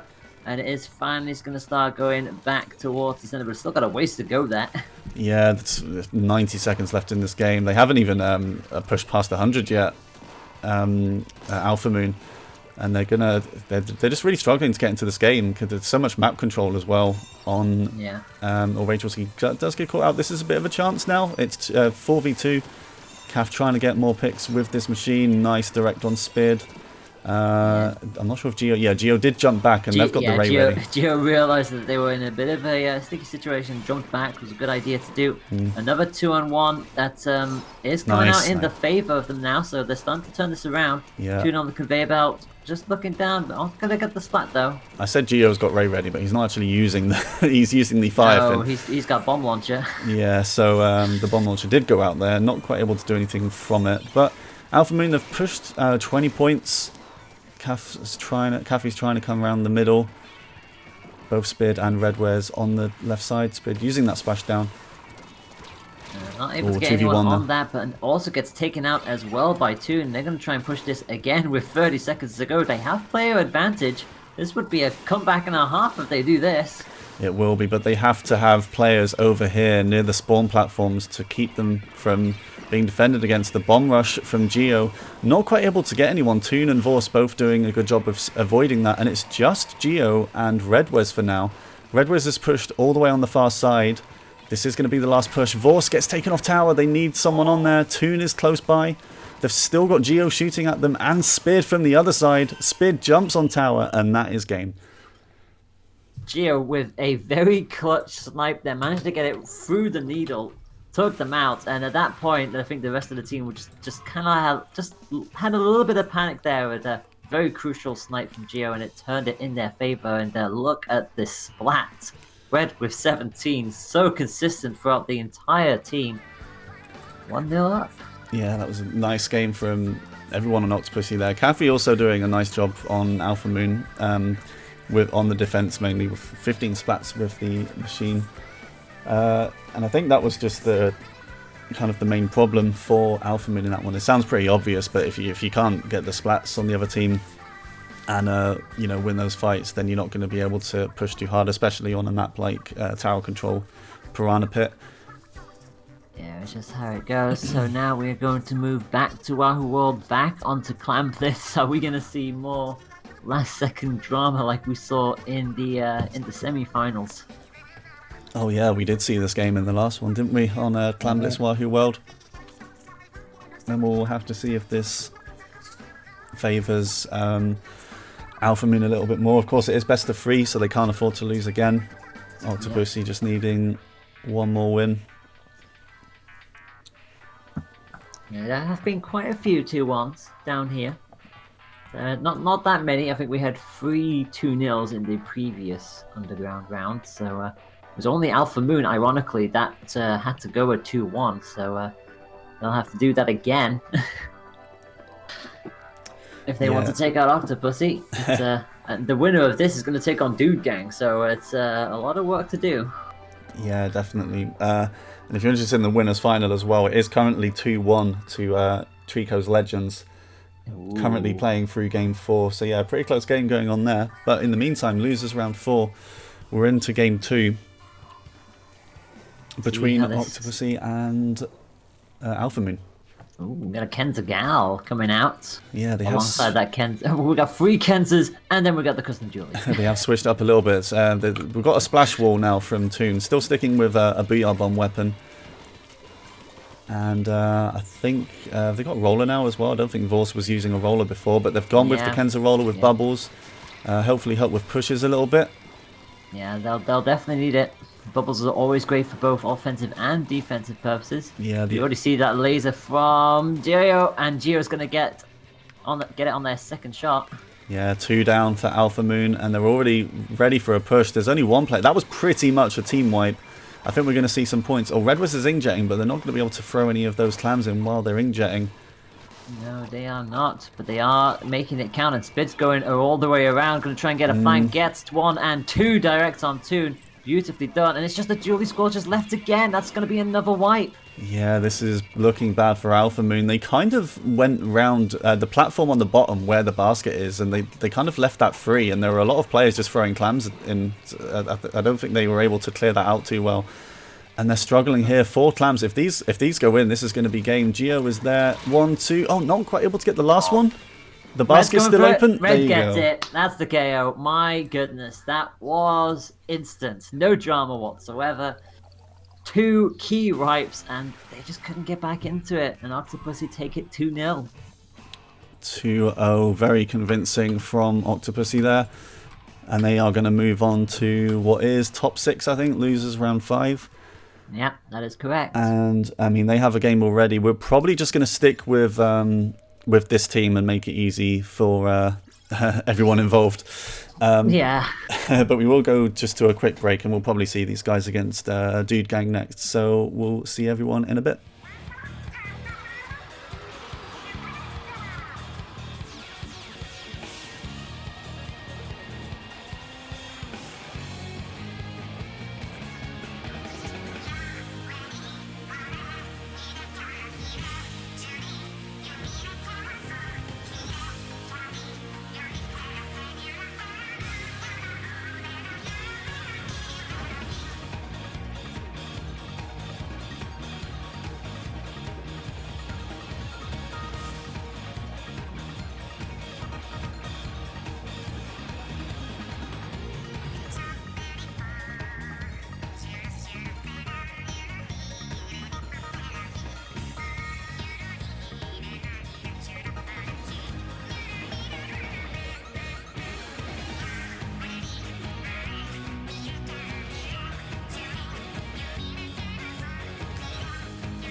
Welcome back, everyone, to the Duo Draft Cup. We're into losers round 5.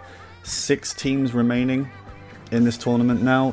The other losers round 4 just finished as well. Splat from home beating Squelchids 2-1. In the winners final, Treekos Legends beat Double Roller Scary. I said scary. It's not scary. It's scary. Scary. Uwu.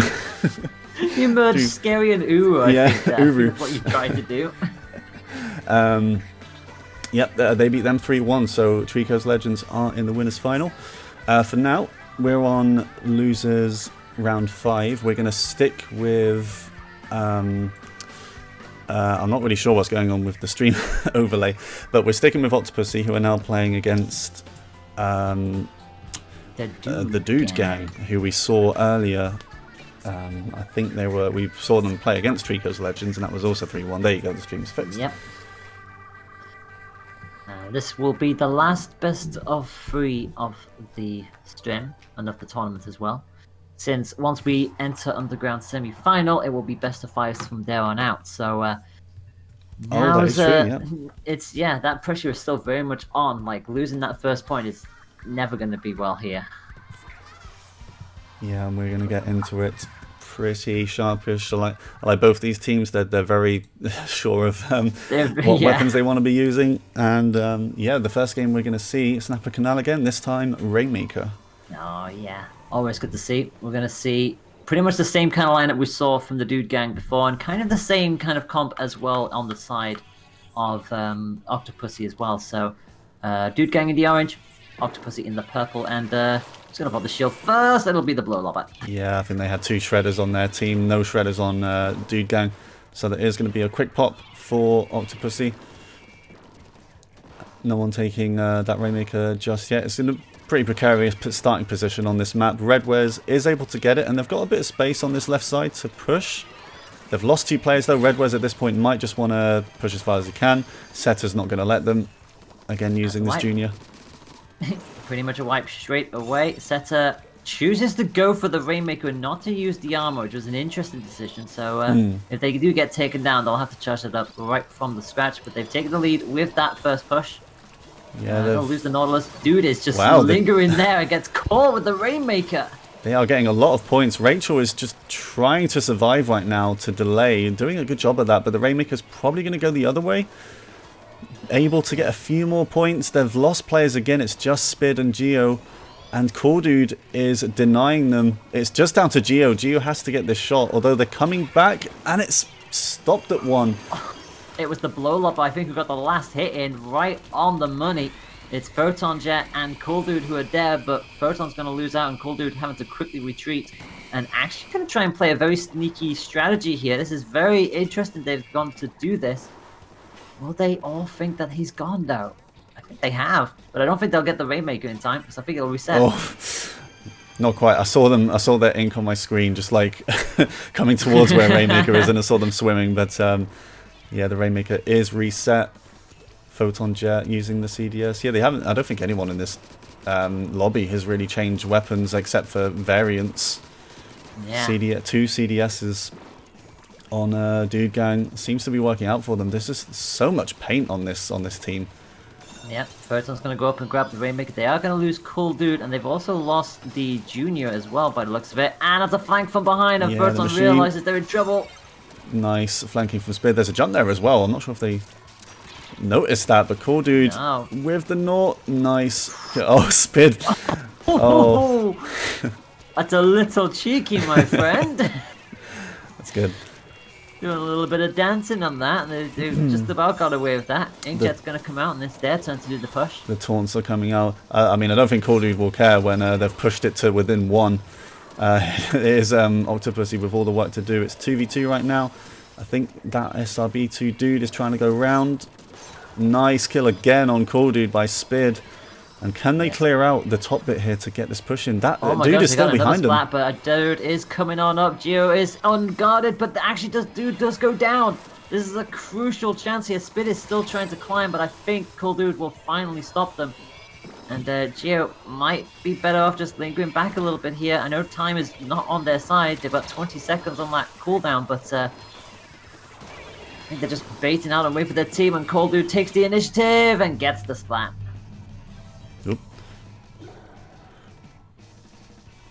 Cool Dude against Redwares over there. Yeah, Redwares has been marked, so they can't really do too much, but they went for it, and Spid gets denied a splashdown as well. That's pretty much the area cleared out. Rachel, Ski, and Geo both just hanging back for now, just trying to put some pressure on without pushing too hard. Rain comes out, Inkstorm from Rachel Ski, so I think they're still going to try and push this if they can. Rachel Ski's run into some trouble here with a CDS. In fact, there's two players kind of behind them right now. Setter and that dude going behind them. Managed to pick up the Rainmaker. They go for the push though. Geo's going for this push. I think they're going to get sandwiched here, but stayed alive a little bit longer than I was expecting. That was unfortunate. Yeah, that was where Redwares' inkjet was landing, and they both get punished for it. Spid by themselves, trying to do what they can here. Gets taken out. Too many players on them. Less than a minute. Yep. 40 seconds on the clock. It's 41-1. The Dude Gang has this just about, but then Octopussy are not going away here. They are trying to push for this, but it is now a 4-2 advantage for the Dude Gang. Cool Dude just trying to push the Rainmaker left. Spid was there to stop it, but gets taken out. And I think this is still going to be... I'm not sure if they're going to want to push it at this point. There's 15 seconds left. Just keep it clear. Redwares is coming around the other way. Not able to break through that wall of defense. And unless they can grab that Rainmaker, if we might be in overtime. I'm not sure if there was too much time left. But it's only Geo, and it's not Geo. It's only down to Redwares.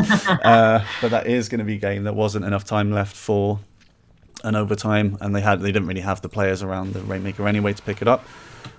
And with I think that just that one strong push they got to within 1 point, Dude Gang. Octopussy almost bringing it back with a couple of pushes of their own. Very strong splat counts for Cool Dude and that dude as well, the dudes, Team Dude.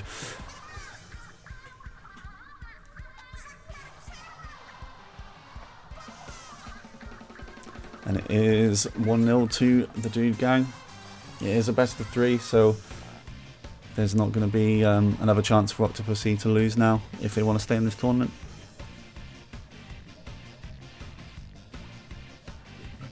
We'll see how they bounce back from that. They did so well to at least manage to not only deny the KO, but also to push back in the way they did. But just consistently playing into too many people at the same place, and just how it goes sometimes. But with zones on fitness, we've seen this combination before, so I'm gonna keep an eye on those ramps yet again. Yeah, definitely. We've seen this once already, and it's a pretty close game between Wintrade and Nooklings that we saw earlier here. And I think just that painting output that Dude Gang has might be the biggest issue here for Octopussy when it comes to reclaiming the zone. Because if they do stick with the comps they've got 2 CDSs, both with Inkstorm, and then Setter on the Junior as well, which of course can paint very good, and also have Ink Armor, which is a spam Ink Armor and Splat Bombs, which is a nice sub and special to have. Yeah, Inkstorm helps stall out so many times as is, so running 2 storms is essentially you are definitely going to either stop it or just flat out take control. Yeah, definitely. So we are into game 2 of this losers round 5 match, best of 3. One more win for Dude Gang will put them into what I think is top 4, losers semi-final. I think we have switched off. I think Redwares sticking with the splatter shot, but they've gone for the Kenza splatter shots instead, missiles. Yep. Missiles will be an interesting one to see play out. I mean, if anyone's on zone, they'll immediately vacate it in a hurry. But we'll see if this plays out for Red. They are gonna start off by trying to. Well, they locked on missiles immediately onto Cool Dude. Got Chasita with them at the very least, but unfortunately just fall to Cool. Cool Dude gets a splat, saves themselves with the baller. Spear trying to stay alive themselves with the splashdown, but gets taken out after. And Cool is going aggressive here. This what he's good at with this Nautilus. And that is a team wipe. And very quickly, the other team, Dude Gang, could be pushing up here to lock this down. Cool Dude is already on their snipe area, and then they're going to get what they can. Almost getting Geo, but they're not going to have too long here to build up specials and go back in. I think Cool Dude is going to go overextend a little bit and get punished for it. But they lose a player as well. Spid goes down. Yeah. Geo's going to activate bomb launchers, so they'll try and cover the zone, or at least stall it out. But can they actually take control of this? No, they still can't. They're still trying to work on it. None of the players were really helping out Geo with the cap there. It was just a bomb rush. I think Redwez and Rachelski were trying to get up the wall to go and paint. And Rachelski, the rain finally comes out. I mean, they're really struggling here. It's still just Geo and Rachelski that are able to do anything. Rachelski goes down. It's just down to Geo now. Otherwise, this is going to be a quick cap. They're just hanging on to that zone. Geo can't do anything with all of that paint output from Dude Gang. And that is a very quick game too. And that is the set going to Dude Gang. Yep. Going 2-0. Like, Geo was doing the absolute best. But unfortunately, you're a charger. You can't really ink that much of a charger at all. So it's just how it goes. And yeah, you just saw how aggressive Coolboot was playing for most of that. They were not afraid to just shove the Nautilus as far up into the spawn area as possible. But yeah, just everybody was able to keep the zone under control, and as a result, that's why Dude Gang are in to the underground semis. Yeah, definitely. And yeah, I think it was probably a good decision for Redwez to switch to the K-Shot, because against the team that has Ink Armor and 2 Julies, with that Inkjet, it's kind of hard to get directs when everyone is, you know, either armored, so they have to take an extra shot, or they're just double rolling like everywhere all the time. But sadly, it didn't pay off. The recap just wasn't quite as synchronized as it could have been for Octopussy, which is why the Dude Gang, as soon as they got control, they were just able to keep it, really. I think that was 100-0 pretty much, besides a couple of stops of the zone. Octopussy didn't actually cap it at any point. And yeah, we are into top 4 in this tournament now. We've got the Dude Gang. I think Wintrade and Splat from Home are still playing in the other losers round 5. And of course, we've got Double Roller, Scary, Uru, and Treekos Legends waiting in the later rounds. And I think from this point we'll just be casting, because it's just each round has to go like individually. There's no more simultaneous rounds, so I think we're just staying here. So we'll go to another break quickly while we find that out and we set up the next game. So we'll see everyone in a bit. Bye.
welcome back everyone to the Duo Draft Cup. We're in losers round 6, or I think this is losers semi-final actually. Yes, so let me fix that. And yeah, so from here on out I have another co-caster for this, thanks to Tamashi for casting up to this point, and now I'm joined by Lou. Hey guys, how's it going? Alright, so I think have you seen either of these two teams so far, Lou, in the games that you've seen? I haven't bumped into them, no, but I know that, let's have a look. Let's try and get the team out. Yes, the Dude Gang, I know exactly who's on the Dude Gang. It's Dude and Cool Dude, isn't it? Yeah, Dude, Cool Dude, Set of Silenol and Photon Jet. And Wintrade, we've got Lava Leaf, Joe Leaf, Isabel, and Awu. Ooh, Lava Leaf. Yes, I think so. Well, I mean, the last time we saw them, because Lava Leaf and Joe Leaf weren't on their roster, but they kind of joined the lobby, so I was like, okay, I'll just change the names. But they do actually have one of their original players in the lobby now, called Kenturo. They're one of the original players, so we'll see. The Wintrade's lobby might be subject to change here. In fact, I think it is changing. Because yeah, Kenturo and Chino are in the lobby, and we're not seeing Lava Leaf and Joe Leaf anymore. So let me just change that on here. I'm not sure if they're the same people. Maybe they just felt like changing their names. Maybe, yeah. Okay, yeah. So that is. That'll be a first. Changing your name mid-tournament. Alright, so yeah, we saw 2 rounds of losers which were best of 3, but from here on out it's all going to be best of 5 as well. We've got the losers semi-final, and whoever wins this goes to the losers final to play. Did I say winner semi-final? I meant losers semi-final if I said that. Yes, losers semi-final. And yeah, whoever wins this goes to the losers round, losers final to play double roller scary uwu, and whoever wins that goes back up to grand finals to play against Treekos Legends, who have only lost 2 games so far, and I know at least one of those was when they had a DC. I'm not sure if that happened in yours as well, because you casted the winners final, didn't you? That did happen in ours, yes. Oh, it did. In the game I cast, yeah, we had to wait some time for game 2 to get back. I think it was the junior player. I forgot the name now, but yeah, Mark. Oh yeah, Marcus. Yeah. So yeah. So, well, they haven't dropped a game yet with 4 players. we'll say yeah. that. When full force. So, Rainmaker Blackbelly, what do you think about that? Yeah, we've seen this a couple of times. As I said before, I think we saw... Was it Dude's team? I don't think it was Dude Gang we saw in here. But yeah, it's just one where it can be over pretty quickly. And it's quite... it can be quite easy to kind of lock out the other team as they're coming back in, if you're able to get rid of their players pretty quickly. Yeah. Yeah, so we'll see. But I'm expecting Awu and Isabel to just stick with Octoshot and Tetris, because they both just really like those weapons and being super aggressive with those. And with the other team, Dugang, they've pretty much always used the same weapons. And have they? Yep, they're still sticking with it, and it's worked for them pretty well so far in the games I've seen. Just 2 CDSs, Junior, and Core Dude on the Nautilus, either the regular one or the one with Inkjet. We see Cool Dude here coming down the left-hand route. Oh, and taking on this Hydra right here. Oh, nice, getting that pick on the Hydra on our Legend. Oh, and there's a Dualies though. I'm trying to chase him down. There is a Dualies, it's 2v2. So Awu has actually switched to the Hydra, which I don't think I've ever seen Awu use something that isn't either like a T-Tech or something very similar to T-Tech. But by the looks of it, Kenturo and Chino are 2 kind of aggressive players themselves, because they're using a Custom Blaster and the K-Dualies, and they are trying to clear the way here, trying to get a pick on the CDS. Dualie fight here, they get one, but that SRB2 dude is there to stop it. And almost a wipe. It's just the Tetris, Isabel, but they've had to back up to the maze area.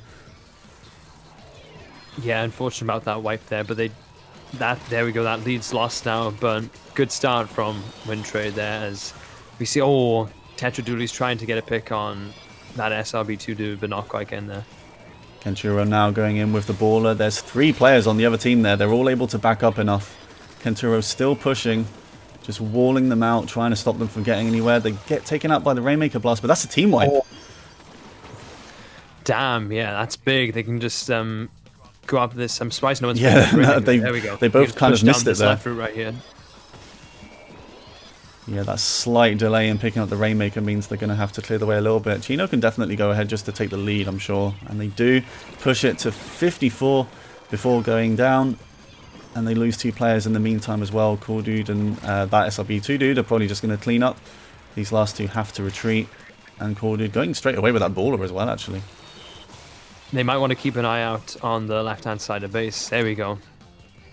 For oh wait, no, he's not going in. Chino's now going in with his blaster. Yeah, Chino's trying to push on the right side. Dude Gang have lost 2 players, so they're still up against it here, really, because Chino could possibly go in. Yeah, they're still very much on the back foot here. If Chino can get this pick, and they do on Seta, they're pushing up all the way. Here comes the flank now. Come behind Cool Dude with that inkjet. Cool Dude goes down. Isabel trying to get some more points, but that dude isn't there to stop it. Still 2v2, and it's only the junior now that I think they're going to get more points. Awu activates armor and then goes for it. Are they going to be able to stop Awu? No, they're not. Awu dunks it, and Wintrade. Awu. I hope Awu actually goes Awu when he dunks the Rainmaker, like in real life. I'd be so disappointed if he doesn't. But yeah, that is game 1 going to Wintrade. Strong performance from them. Chino and Isabel getting 8 splats each. I think the Dude team had very strong start, but then that one wipe was crucial for Wintrade there because they could just push down that left-hand route, the corridor. Yeah, I mean, and yeah, from I know it seemed like an easy ride for them. Yeah, ever since that happened, because that wasn't. They still played on for like a minute after that, and of course they did delay in picking up the Rainmaker. I think they got confused at who was going to pick it up, but honestly, since that point, they just kept applying pressure, and the dude gang were never able to get enough players to kind of recover and properly clear the other players out really on Wintrade's team. So the Rainmaker never moved. Yeah. It wasn't until Chino popped in there with a flank after they kept trying to push in that that's when they could finally knock it out. Yeah, definitely. And we are now going to Clan Blitz on New Albacore Hotel, which is another map we've seen, and I think we have actually Wintrade played on this map before in their previous game that I had on stream. I can't actually remember who won. But of course they are now playing with 2 different players, so they might be doing something different here. I'm wondering if Awu will stick to a backline. I feel like it's quite important to have on New Albacore Hotel. Do you think they'd stick? Do you think they'd still be a Hydra? That's the thing. I'm not really sure what they play. They were doing pretty well with the Hydra in that game. Because I think ballpoint's pretty solid on Albacore. Yeah, ballpoint is pretty solid here. I don't think Hydra's like too bad either. Yeah, just Hydra's not. Range Hydra's not too bad, but I think ballpoint might be a little bit better. But we'll see. We'll see what each player goes for here. I don't expect the Dude Gang to change what they've been doing, though they haven't. And yeah, pretty similar from the other team as well. So they do have an Octoshot, but it's not Awu on it. It's Chino. We also got a Nautilus from Cool Dude here. Yeah, Cool Dude, as always, on the Nautilus, and not surprising they've gone for the baller one. Oh, nice getting a pick on the Octoshot there. Yeah, nice pick on Chino, and the other team is 2 down. Cool Dude running into the Tetras, Isabel, mid. Photon Jet with the Super Clam now. Just which route they're going to go. Yeah, there is a Power Clam on Wintrade's side, but they lost 2 players there, so I think I said Wintrade, but I meant Cool Dude, Dude Gang side. Yeah, I don't think Photon Jet had the support they needed there, and then you had 3 players then from Wintrade just closing in on them, and they've lost that Super Clam now, so they got to start again. Yeah, Cordy is just kind of staring down Awu Legend here without let's have a look. quite going for it. Oh, there we go. And they do. Oh no, but But Chino is there as well to clean up. Oh, whoops. There you go. You can see the game now, everyone. Sorry. Just gotta be You missed nothing. On. No one pushed. Look, it's still 100 to 100. It's okay. That SRB2 with the super climb right here, as Wintrade all push up to the right side to try and stop him right here. But Cool Dude and Seko have their back here. Yeah, it is Cool Dude. Whoop. Oh, I thought they were going to fall there. I didn't think they were going to get across. But yeah, Cool Dude trying to ball her in. They have a T-Tech to deal with, though. The SRB2 dude has gone all the way back to his basket right here. Oh, yeah, I think they were getting ready for a jump. Yes, yeah, right. Cool Dude was pushing in. Oh, but they oh no, the other team broke first, actually. Oh, goodness. Yeah, that was just, like just a race to open the basket. Jump swap right there. Jumped at the same time. Wow. And they get a fair few points from that. They've got down to 56. I don't think they have anything else. And Seta's holding on to 8 clams. Chino might still go for a little flank. I think they know that Chino is going to try and do this. Trying to get that pick. That both these players are really weak, but they both survive. And Chino does back up. Do eventually get taken out by Seta, the junior. Ooh. SRB2 dude is trying to get in there, but gets taken out by Uno. I believe that's Uno, right? The dualies? Uro, sorry. And now Seko is fighting with... Oh, Kentaro, Seta is fighting with... Oh, but it's coming out with the ball right here. Kentaro fighting that dude here. Does get the pick. They have someone else right near them, though, and Seta does clean up. But they lose 2 players here, Dugang. The other 2 have power clams. Oh, but they lose 1. Awu Legend on the Hydra. Just gotta make sure to Cordy protect has that. to baller to stay alive. Oh, 2 super clams on deck now. That is painful. Yeah, both the power clam carriers get splatted, and Kentaro is protecting these to make sure no one else gets them. And I think it's Wintrade gearing up for a push again. Kentaro is very close to this baller. They've got armor out. They've almost got a bomb rush ready to go as well with Isabel. And an inkjet ready too. Inkjet ready. I mean, yeah, pretty much all specials. Armor's going to be depleted at this point, but still with the other 3. You got the ball. Kenturo's not going to be able to do too much with that baller. The armor saving Cool Dude right there. And yeah, Isabel is quite far behind with an autobomb launcher ready to go, but by this point, we're not going to be able to use that for a push. And they're being pressured. Nice kill on Cool Dude and that SRB2 dude. Isabel keeps hold of the power clam.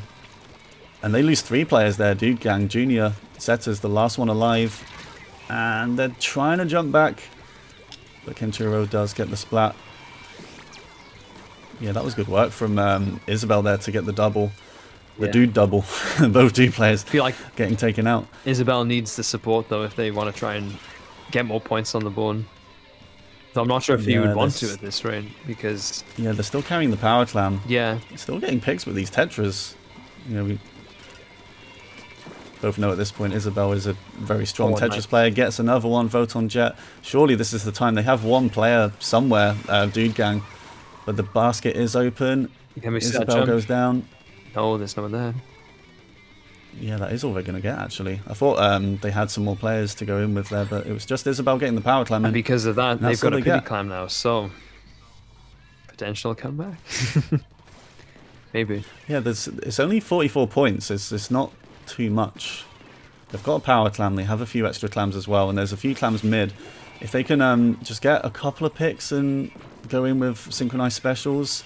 I think Photon Jet fell in the water though, so there's only 3 players up. They're going to need something here. Maybe armor from Seta. How much special has Seta got right now? None. I think, yeah, none. Did they just use? They must have just used it. But time runs out anyway. That is going to be game. That is 2-0 to Wintrade. Yeah, sorry everyone, you missed like the first minute of that because I forgot to turn the screen across. But yeah, that is 2-0. Dude Gang not even getting on the scoreboard in that one, actually. Never quite able to. A shame. There were times where they did have, you know, like 1 or 2 super clams on hand, but they couldn't get past that mid-air. You did have, like, you know, that SRP2 too, pushing up on the left-hand side. But then, you know, there was no... He didn't really have support. It was, you know, he was on his own, unfortunately. Yeah, definitely. Okay, well, game 3 is going to be tower control on Inkblots. Wintrade 2-0 up. Dude Gang now has to reverse sweep to go through to the losers final.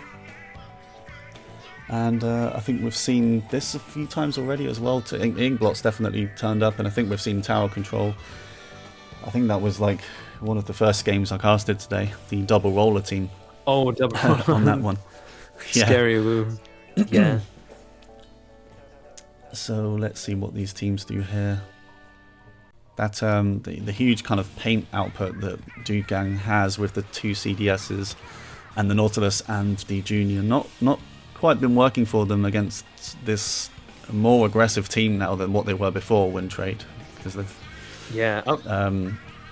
with the 2 extra players. They're just definitely more aggressive. I was gonna say, from an outsider perspective, you'd think that, you know, choosing 2 of the same weapon like that is not a very good strat, but for, you know, like some weapons like Junior on certain zones maps, and then, you know, Carbon Dually Scott is it's quite solid, you know.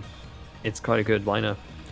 And then if you get they seem to have found synergy with the other 2 weapons that they've used. See if they can pull it out for game 3. Yeah, let's see if they can. Tower control. Double carbon would be awful. Double carbon. I think we're finally seeing a change. Is that dude going to the pro? It is. Wow. Now he means business. Dude has switched to the K Pro. Yeah, we'll see how he does with that. I think that's probably the better choice. Besides more kind of killing power with that weapon, the VR bomb as well. We seem to get a pick on Chino Chino right there. Double rain. Gets Chino looking for this Hydra as well. Just not able to. The Hydra does get away. Probably didn't go far though. That Hydra is running for their life. They do manage to stay safe, and they might take out Cool Dude here. It's not Cool Dude, sorry, it's someone else. But it is Dude Gang with the first push. Set is on tower. Oh, and they're taking control pretty quick actually. Cool Dude with the Inkjet. Oh, they do get taken out with that. CDS goes down as well. Dude gets a pick on Isabel though. And gets the Hydra as well. SRB2 and gets Chino. Here. Wow. Nice work from Dude. There is a player mid though. Tetras, which they weren't. I don't think they were able to push the tower much further because the Tetras managed to get to mid and kind of delay tower. They're still trying to push. Zeta needs to clear up that top left side where Isabel is. I was about to say, not much going on Isabel's right side here, drop. but I think Photon Jet might be pushed. No, he hasn't. He's gone right back to mid. Zeta going for so close to that T-Tech, trying to get the splat. Neither player able to. Although Zeta's still being chased, and the bomb from the other side takes them out. And now there's a chance for Wintrade to push. It's 4v2. Yep, so begins Wintrade's pushback here. So we see an Inkjet coming out from Chino. Just trying to get, looks like they're trying to get some ground first before, you know, riding that tower. And we see Abu Legend just riding it as Isabel and co-push up. Yeah, Isabel is really pushed up, and once again getting a lot of splats. This is looking pretty good for Wintrade. Almost a team wipe. Wow. It is a team wipe. Isabel is in the spawn area. Oh, they sadly get taken out by a bomb. I think they ran out of dodges there. We got Kenturo hiding on that uninkable bit. Oh, nice, getting the pick on. Dude, can he get the second one? No, not quite, but they had some damage on them for sure. This could be game for Dude Gang unless they can be very quick to stop this tower. They finally get rid of Isabel, and they can rush tower a little bit here. Is he going to squish? Oh, the ball is coming in. At least. Kenturo still by tower. They need to just push 7 more points. Not long. Kenturo with the Jewelies trying to go in.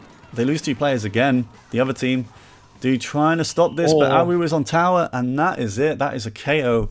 3-0 to Wintrade. They are looking very good going into top 3. We're into losers final now.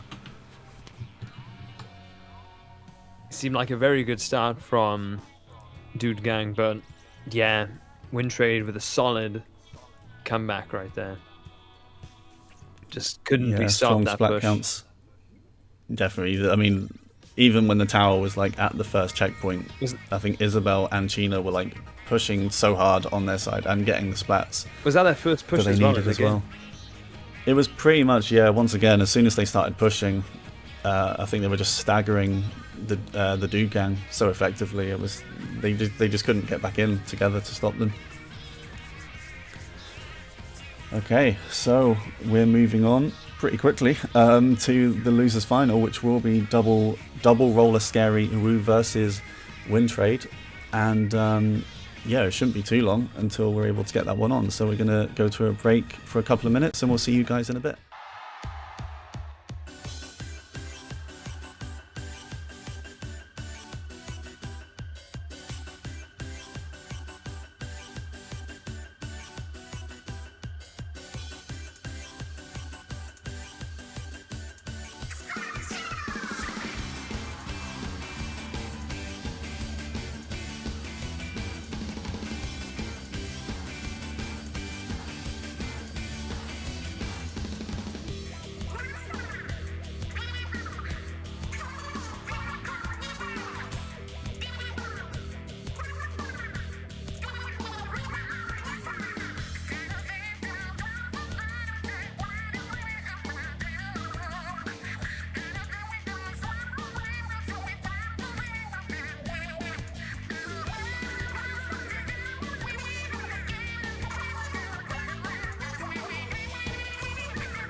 Being back as well, so alright. Remember the password this time. Welcome back everyone to the Duo Draft Cup. We're in losers final, we're in top 3. Which does actually mean really that whoever wins this gets the prize. Which wait, I have that screen, don't I? Duo prizes, yeah.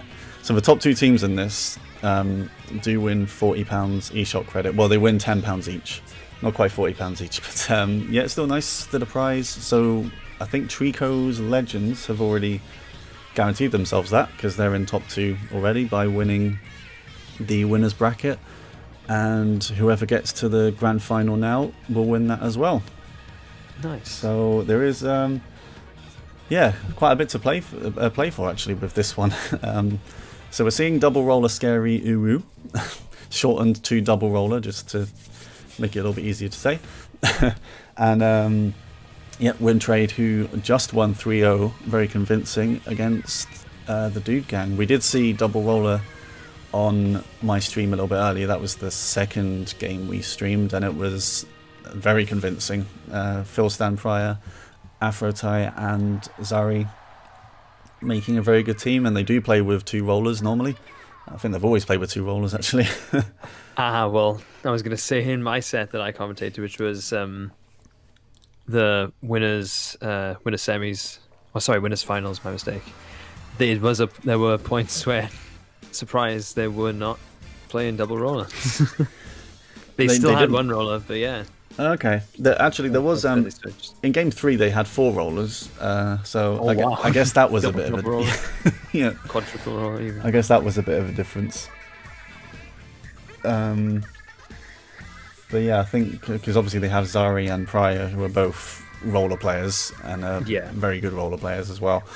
Absolutely. And they have Phil, who can play a few things. I've mainly seen Phil Stan play kind of shooters, NZAP. Yeah. I've seen them play dualies before, but I'm not sure if that's actually one of their preferred. I think in most of the games they were playing NZAP.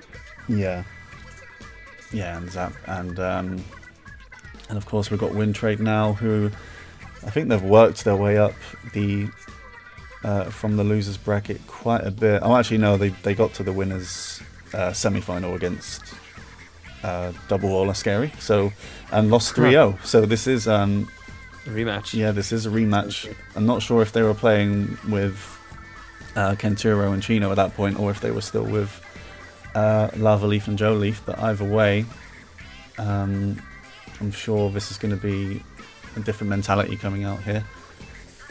Yeah, it'd be interesting to see how they change up their play styles compared to that first set they had with them. Yeah, because this was supposed to. This is the original team as well. I think Lava Leaf and Joe Leaf just jumped in to sub. I was asking if we can shorten double roller scary to just scary. Scary. That's a little bit. It doesn't roll off the tongue. Scary. Still laugh while saying it as well. So. All right. Well, we're just waiting for 2 more players to join the lobby, and we do have. Just gonna have a look at the maps real quick. Scary who's in chat. I know the first map is Splat Zone's Humpback, which that's right. I don't think on stream at least we haven't seen this map at all in any mode.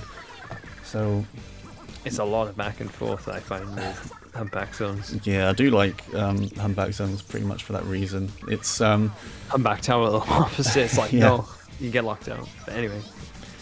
Yeah, I think it's quite difficult to be like locked out on this stage. It really just depends on how strongly the other team can push on that left side coming into your own spawn area, because that's the only way they can get over there.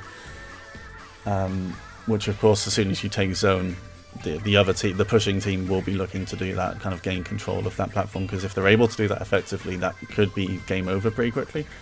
Yeah, if they just jump over and then try and hold out, try and stop them from getting down from spawn, which can happen.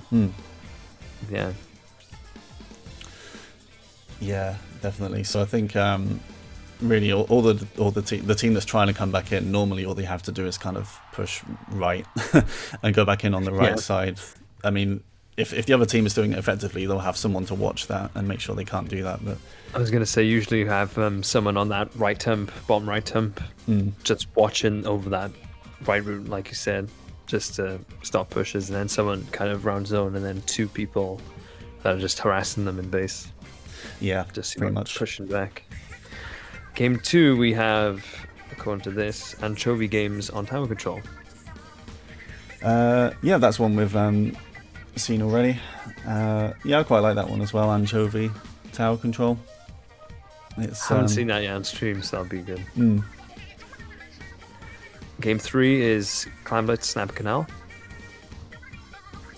And oh god, I feel like we've seen that loads. It's probably only been like once. Yeah, but... I think I've played at least twice with my team, which was Squid Otakus.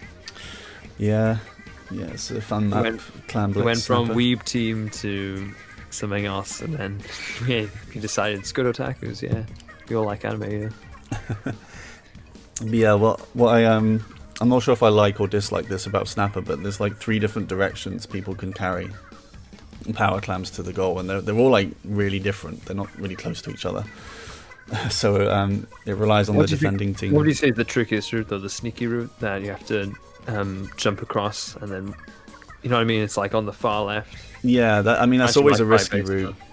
Yeah. Like normally you wouldn't go for Even that unless like the other team has wipes or something. I mean, you don't have to take the rail. You can also just jump across the gap. jump across the water. Yeah, where the bunker is. It really depends on like where the other team is like keeping an eye on.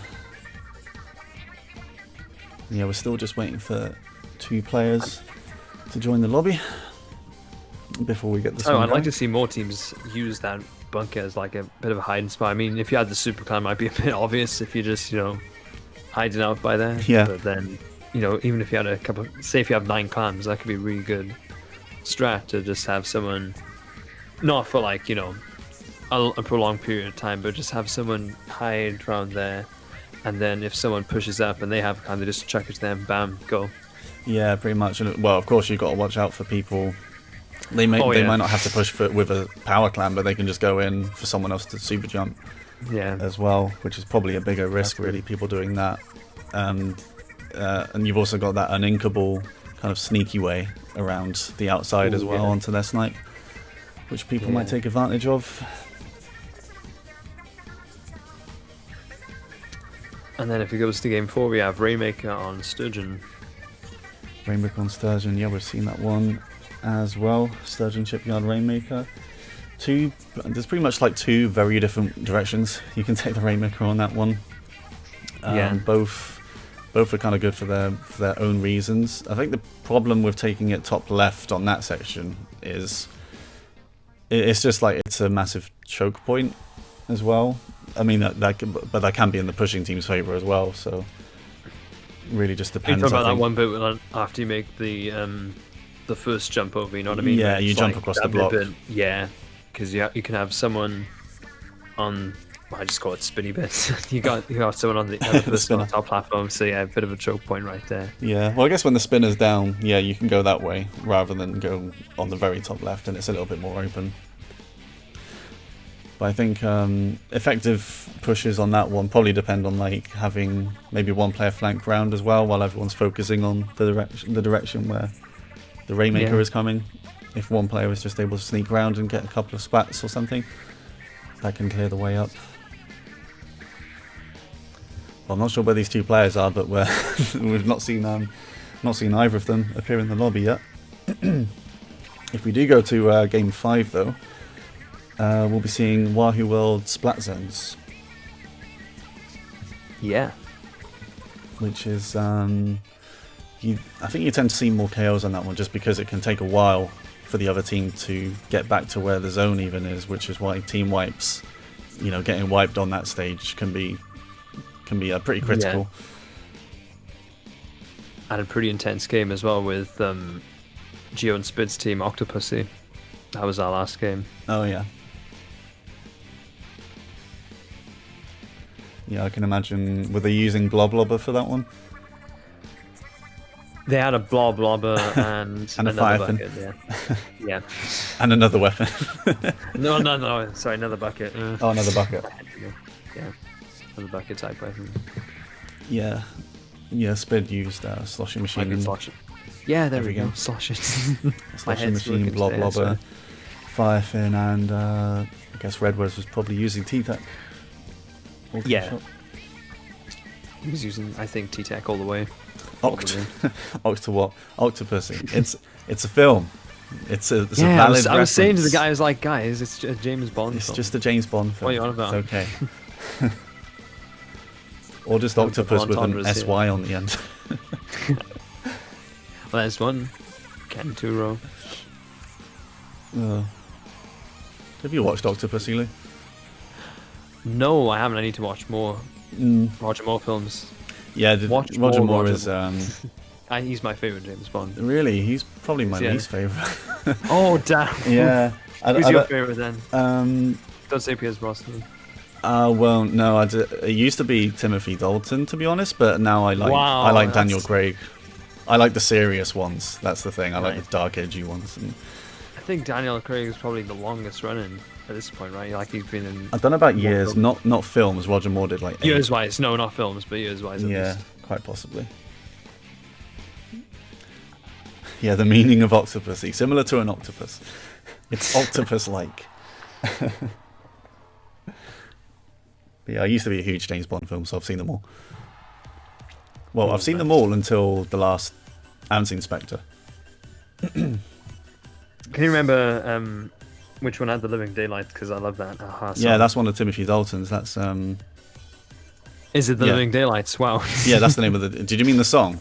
Because the song's really good, but yeah, the film. Oh, yeah, I've got like an album of Aha's greatest hits. Yeah. I listen all the time. No, I don't want to spread people out of the stream. It's all stuff. No, I used to. Not many people know about Aha doing a James Bond thing. Yeah, because Take On Me. What else do you need to know? And Sunshine. Sun Always Shines on TV there as well. But yeah, apart from that, like, no one knows any of the Aha songs. Anyway, can start here. Anyway, yeah, I will say the players are all here now, so we can stop talking about James Bond soon. Yeah. But yes, it's worth saying Sean Connery is obviously a good choice. Oh yeah. Just waiting for Phil Stan. He's got 6 seconds to choose. 2, 1, blast. Maybe he's flicking between the Junior and the Zap, because I think the Junior might be preferred on Humpback Pump Track here.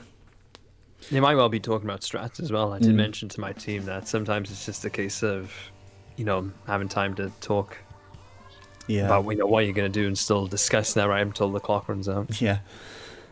So, Phil was actually opting for the Explosher. Bubbles Explosher, and they have Bomb Rush as well with Afro Tie, which, it's pretty good. It's quite a good comp. I mean, they have 2 rollers, but they're going to have 2 rollers with Pryor and Zari. And Isabel trying to go around straight away, but gets taken out by Pryor. And once again, I see Pryor being the biggest threat, to be honest. Very strong dynamo on this map, especially. Find Isabel right here with the Booyah Bomb. I think she's gone down to that Booyah Bomb. Another Booyah Bomb coming out from Abu Legend. Yeah, another Booyah Bomb from Aru, who is sticking with backline for now as well. And they lose 2 players. It's just Afro Tie and Phil Stan to go, but the bubbles are kind of keep making it difficult for Wintrade to get back in straight away. Yeah, the placement of that bubble on that snipe right there, not so good. They are eventually, they are able to oh, actually no, Double Roller has the zone, but the other team was able to cap, so they've got a bit of a penalty timer to work through now. Pryor coming back in on left here, just hiding, waiting to try and approach. Oh, they did trade with Pryor, and Aphrodite sadly gets taken out by that, caught in that Booyah Bomb. Chino with this Custom Blaster, trying to get, I think it's Zari over there. I've just noticed Zari, nice direct on Zari with the Inkjet. Looking for Pryor here as well. Oh, one more shot and I think they would have got someone else, but the Inkjet ran out. But they're in control. They're not far from taking the lead. Pryor, I'm not sure if they meant that. The BR bomb hit the wall that was right near them rather than go for zone. But yeah, they lose 2 players. Would have bought players. them some time if they did. It's possible there was a player there, which is why they did that. I'm not too sure. And they are locked out. As we mentioned before this game started, Aru and Isabel are both on this platform. Yeah, and you got Chino covering that right hand drop zone right there. Yeah, there's a lot of BR bombs coming out. They do lose 2 players here. This could be the... Oh, Pryor goes down. Aru close up. Phil trying to get the pick. They have to stop this zone, otherwise it's going to be a loss. And they're not able to get it in time. Wintrade do take game 1. Oh, and they Double Roller almost managed to get in towards the end there. Yeah, that was, I think the crucial point near the end there was just Aru with the heavy, able to take out Prior, who was just about to, like, take out Aru. I mean, that flick, if that hit, definitely would have splatted Aru, but Aru accurate with the heavy, able to take them out. So they do win game 1. I must say as well that Prior did a good job of, of course, Dynamo Roller with very good turf coverage. So he did I found he was, like keeping an eye on the left-hand side, watching out for any people like Isabel dropping down from there, while, maintaining that coverage on zone. That was a pretty good strat right there.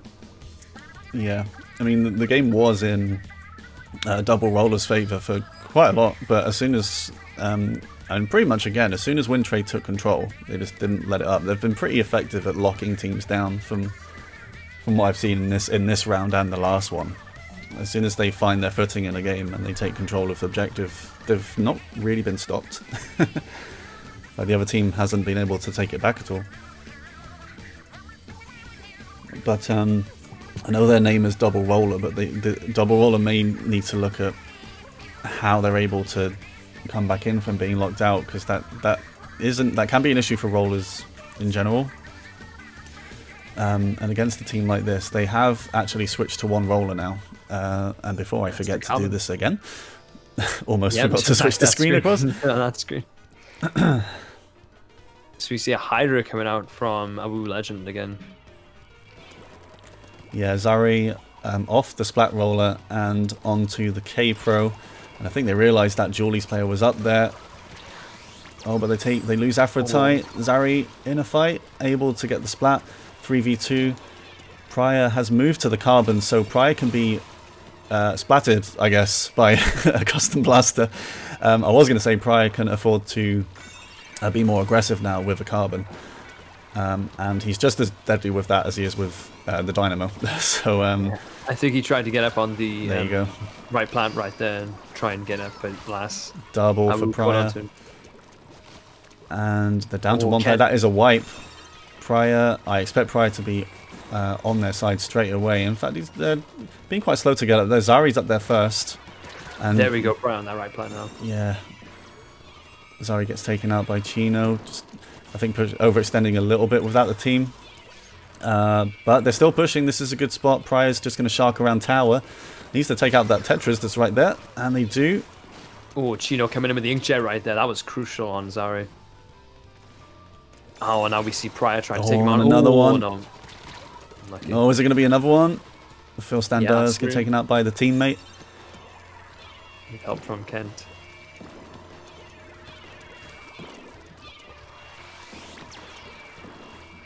And oh yeah, sorry. I think something has happened with like the color coordination between the stream and the teams. But Wintrade are winning 1-0. It's the colors that are wrong. And it is Wintrade who are pushing right now. They're 20 points away from taking the lead. But I'm not sure if Double Roller are there to stop this right now. Aphrodite does get the splat on Awu. They're down to 2 players though, and now just to 1. And it is Aphrodite still there. Finally taken out. As they continue their Wintrade continue their push, they're most likely going to get past that 50 mark and onto the next checkpoint, which they do. Yeah, they're just right that tower as the rest push up. Both Chino and Prior are like both sharking very close to each other. And they went right past each other. Prior's now by the tower, trying to stop them from pushing this any further. And it's just Prior, but he's right by the tower. Is he too? But they're armored, so he's not able to get a pick because of the armor. He's trying to get back. He does get taken out. No. And this is looking really dangerous now for Double Roller. Isabel's pushing up. Chino's sharking with that blaster. Going to shoot anyone that tries to drop down. Aphrodite taken out by the splashdown. Phil gets taken out as well. Prior's trying to just rush down tower at this point. Not able to get there. It's just Zari, and Zari is being forced away from tower. That is 2-0 to Wintrade. And this is very different from what we saw last time between these two teams.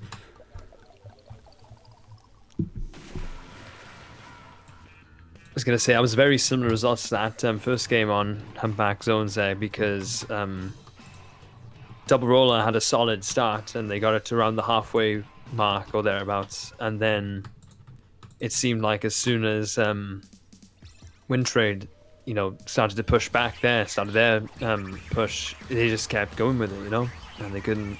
It never went back to center, did it? It just kept going from there until they got to the end point. Yeah, again, this is what we're seeing from this team. They're just so quick to push up, and they do it effectively. Like they don't just push up as soon as they take control and kind of like overextend and get splatted for it. They kind of push up together. I think that might have been the issue when Double Roller had a chance, because I think Zari kind of pushed onto their plat straight away, but Pryor was still kind of hanging around the right fan. I'm not sure if he's just struggled to climb up there or decided to hang back, but I think if they both went up there together, especially Pryor with the carbon, to just like be in their face as much as possible, pretty much, because that's what he's really good at with the carbon. It might have been better for them, because that's what Wintrade has just been able to do really well in like all of these games we've seen them.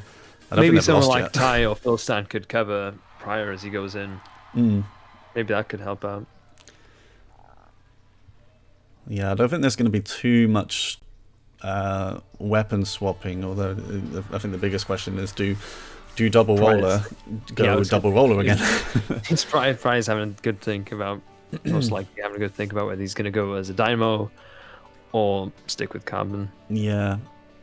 Or maybe go something else. I've never known Pryor to go, so that isn't a roller. So he will definitely. I'm pretty sure he'll go roller. It's just with maybe the Dynamo works better independently than the Carbon, because the Carbon you're still relying a little bit on paint, because it doesn't have, it doesn't have the range, whereas Dynamo does. So he might be able to do a little bit better with his own thing with the Dynamo. Are they three? Ooh, are they three Lugas. Jollies? Did I see three Jollies there? Hold up. Oh wow, that's No. Wow. Yes. Yeah. I can't believe it. Tetras, K-Jollies, and Luger's coming out on Wintrade's team. The colours should be right now as well on the stream. And Phil has actually gone to the Tetras. I mentioned it at one point that I've seen him on Tetras before, but I wasn't sure how much he actually preferred that weapon. They've lost 2 players already. Phil's going to get the pick. Oh, just about avoids getting splatted. Gets splatted the other side. And wow, this is a quick push coming out. They've got a power clam there ready to throw in as well. 42 already. And we see Pryor got a few there. Yeah, Pryor's actually opted for the Kraken roller, so he's going to have Baller and Beacons to help the team out. Going to rely still on quite a lot of paint, but we'll see what he's able to do with it. Baller going in. I think they lost the power clam there. And Pryor was trying to shark, but I think they were aware that Pryor was there, and he gets splattered. So let's see what Double Roller can do from here. Afrotai fighting Chino at the top of the screen. Armor comes out. Oh, there we go. Phil Stan and Ty teaming up there to get rid of that. But we see Kenturo trying to get. He does. I think they should have defended that super climb right there. Okay, well, let's see. They took out 3 players, but the last one, Kenturo, has a power clam, and they're quite close to the other team's goal. They do Baller. Pryor is going to get caught in that. But they do break the basket on their side. So, yeah, Kenturo's going to have to go back. They have a power clam somewhere still, Double Roller. It's by the base, Afrotai. So that's probably going to be the end of the push. That's 29 points on the board. And yeah, a big issue for Pryor here is going to be that this team is running double armor. So there's going to be a lot of issues. Less one-hit KOs able to go in. Chino gets a splat on Phil Stan, recovers the power clam, trying to back up, but Pryor does get the splat there. And they're 2 down. They still seem to be getting the splats. They've left those 2. I don't know if they knew that Pryor was there. Oh no! And they do break the basket. Oh, there we go. Abu's got it. Again, not able to get anything. There's just a few more points on the board. But I mean, they're definitely not out of this. I think they're doing a little bit better this game. Yeah. They have to watch out though, because they have potentially 3 super clams if you count the pity. Wintrade. Yeah, oh, but Pryor is getting the splats that his team desperately needs. That is a team wipe. This is going to be another push for double roller. They have 2 power clams. Make it a big one. There And it is. they get it in. The BR bomb is coming out as well. Pryor has some clams too, but he needs to use that baller first. There we go. Pick up those Nice clams. BR bomb near the spawn. More clams going in. Zari has a couple more. Gets Chino. Zari misses one, but recovers and gets it in. There's still going to be more going in. This is all the pressure is on Wintrade right now to get back in. Pryor is sharking. More. Pryor, yeah, sharks. Pryor with 2 more, and that is game. What a great push from double roller there. Yes. And I found that was the opposite of the last 2 games where, you know, we've seen double roller get a massive push at the start and then Wintrade coming right back in there. Well, this time we saw Wintrade get a massive push at the start, but then double roller again right back in there. So nice. We got 2-1 now. Yeah, kind of the reverse of what we've seen so far. Nice performances from Afrotai and Pryor for when it comes to splats as well. To be honest, I think that's the first clams game we've seen from Wintrade, which might explain why like the pushes weren't as effective. Because I mean, clams is a bit harder to just lock out the team for the entire push, because you've got to also keep the basket open and throw clams in. You've got to have players going back somewhere to collect clams. But maybe luckily for them, that is the only clams game they're going to have to play in this set. So yeah, 2-0. It was 2-0. It's now 2-1. Double roller scary. Uru looking for that reverse sweep to get back into the grand final. Tell you what, I think Philstan and Ty had good synergy going there. Like, you know, there were times where they did, you know, team up and stop some super clan pushes, I found. Yeah, I thought there was a little bit more teamwork going on as well. I think Pryor was quite often he was quite close to like another teammate like Phil Stan, and was able to kind of get a couple of splats. I think even though Phil Stan went down, Pryor just got 2 from doing that because they were distracted. And yeah, that's what they will hopefully continue to do as we go into game 4, which is on Rainmaker Sturgeon Shipyard.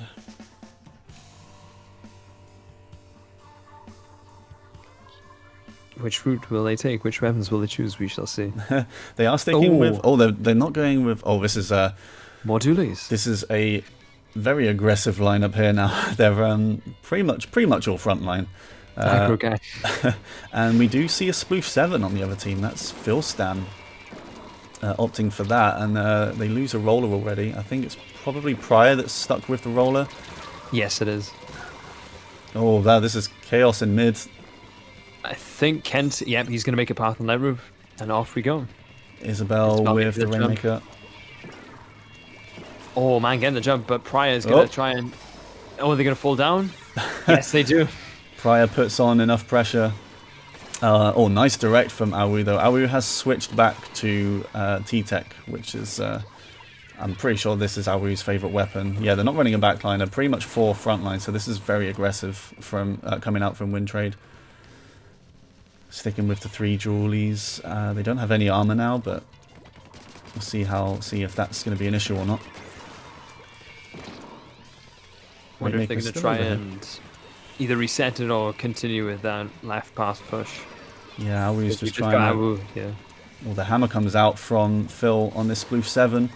Trying to throw it at Awu, not able to get anything. And gets blindsided by Isabel. Bubbles coming out from Pryor, trying to protect himself here. Oh, and that bomb. Oh, just able to get away. I was wondering if that bomb might get 2 players, because they were both really close to it. Ooh, lucky. And Phil Stan is just trying to rush down. The Rainmaker. One's going to go right route, but yeah, now he's going on for mid room. Yeah, this is going to be tough for Zari. He gets taken out by Isabel. And they might just push the normal way here.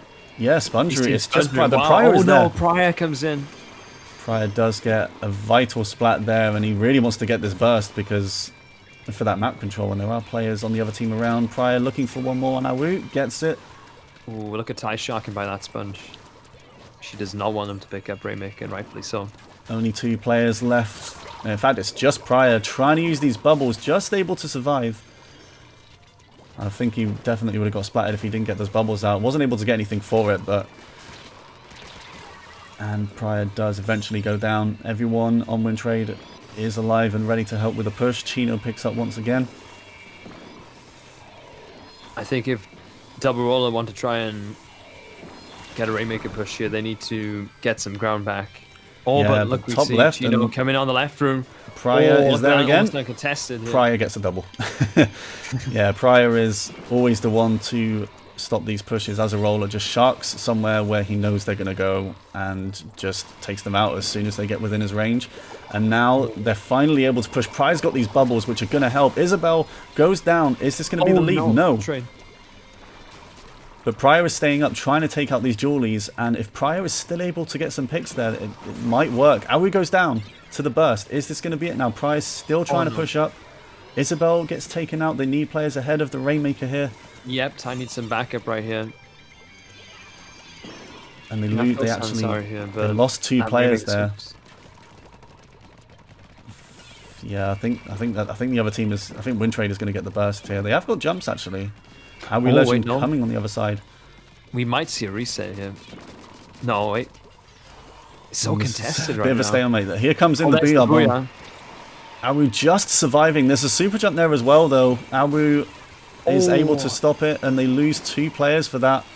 Pryor goes down as well. It's still Aphrodite and Philstan's still here. If Ty just sneaks around there, she could get Awu Legend.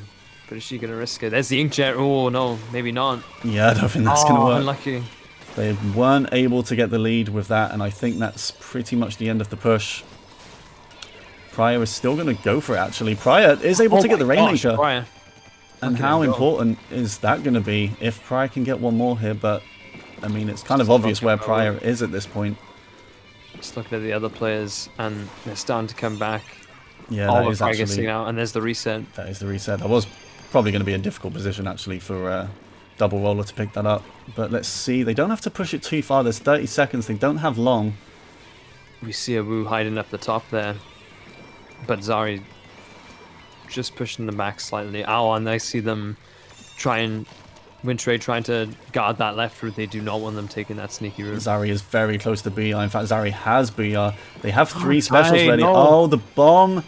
The bomb takes out the Rainmaker. They've got 5 seconds. They've got to go and grab it straight away. There's a player right there. It's just Zari. Wow. I think this is going to be it. Zari is surrounded. And that is going to be the end of the game. That was unfortunate. That bomb just caught out whoever was carrying the Rainmaker there. Yeah, very unfortunate bomb on site there. And then Zari had no choice but to grab it because she was the only one close by. Yeah, that is sad to see. Really close game there again. They were almost able to push on top right side, but just good enough defending from Wintrade to get them the win. And after losing to Double Roller 3-0 on the winner's side of the bracket, Wintrade have come back and won 3-1 on the loser side. And we are now into the grand final of this tournament. Of course, Wintrade have guaranteed themselves the eShop money as well. Just like the Treekos Legends, and the grand final is just going to be about bragging rights, deciding the best team in this Duo Draft Cup. So we're going to set this up in a second, just go to a quick break, and coming up will be grand finals. See you guys in a bit. See you in a bit.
Welcome back, everyone, to the grand final of the Duo Draft Cup. We've seen 24 teams battle it out for the last 4 hours, and we're down to just 2. Treekos Legends, who are here from the winners bracket, so they have to get beaten across 2 sets, and Wintrade, who lost in the winner semi-final and then came back and took revenge against the team that beat them earlier. And yep, they're here as well. Treekos Legends actually came from round 1. They weren't one of the teams that got a bye, so they've played a few more matches than most other people. And yep, they've only lost 2 games, and they also just haven't lost when they've had 4 players.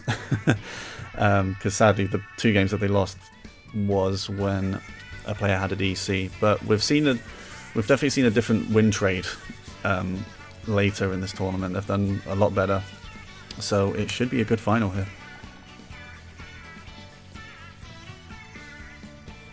I'm sure it will be, and for them to get this far, I mean, Wintrade, coming from losers, coming back to be, to be a DC, no, yeah. And it's not Mark either. Yeah, it isn't Mark. We're in the pre-match weapon select lobby, and someone disconnected. So as I was saying, for them to get knocked down into losers by double roller and then come back in losers finals and to beat the people who knocked them down, very admirable. So yeah, we got quite a final on our hands once we get back in here. Yeah, definitely. I do think this will be close, and Treekos Legends might have a bit of a harder time than they have done to this point. But they do have 4 really strong players on their team: Treecko and Marcus, who are 2 well-known UK players. Wumi and Kier. I don't think either of these are from the UK. Feel free to correct me if I'm wrong. But they've also had between them a lot of competitive experience in the past, and they're both very strong players. Kier on the roller just seems to suddenly appear like on flanks all the time before you even think they've got time to do it. And oh god, what was Wumi? I think Wumi has been using the CDS mainly. And they're actually from Australia apparently, according to Marcus. Ooh. What time is it? He's a very solid roller player. Oh yeah, you would have seen Kier in the that's right, in the winners final as well, wouldn't you? Yeah. Got knocked my team down to the losers bracket. It's 1 a.m. 1 a.m. Oh, I thought it would have been later than that. That's commitment right there. Yeah.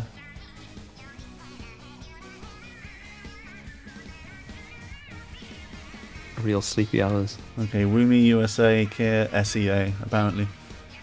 Alright, getting some different responses. Or they're from somewhere. They're somewhere, they're not in the UK right now. Not in the UK, and one of them is playing at 1 a.m. Yeah, still just waiting for the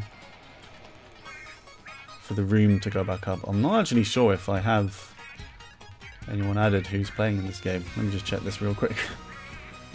Yeah, it'd be a good idea. I did send Treecko an FR early on, so I'm not sure if he's accepted. No, he hasn't accepted that yet. Oof. Unbelievable. Let's have a look here.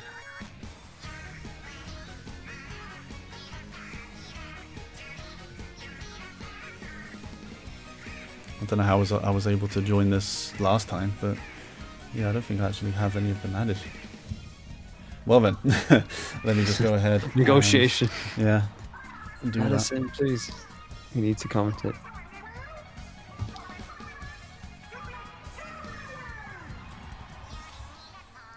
Yeah, so we did have a DC in the lobby, so we had to set it back up. Let me add Treecko.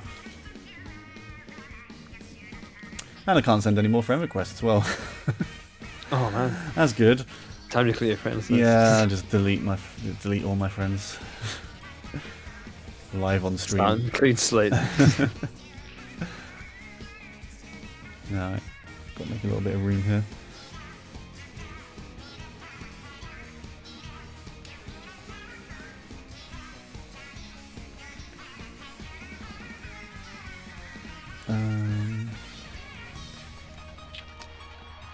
delete this person because I don't know who they are.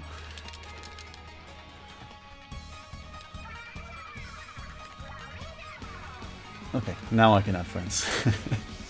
Nice.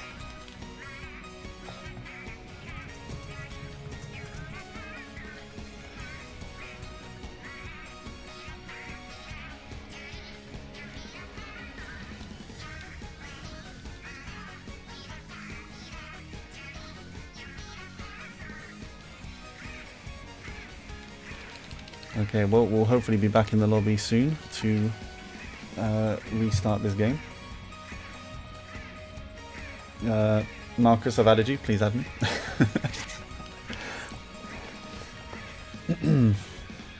I added Treecko as well. One of them has to add me. Please don't leave me hanging over here. And the other will not have enough. There will not be enough room on Conro's friend list. So if you want to get on Conro's friend list, add him now. I'm sure it will What do come you time want, to please? delete people and re-add people again soon. Okay, I believe I'm back in. Let me join you now.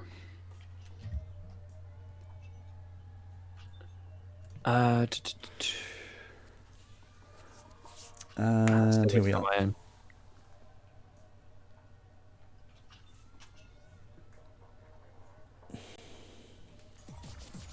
Yeah, at some point, this grand there you final are. will You begin. hide him down there with Flick. It's the same password as last time. Yeah. Cool. Nice.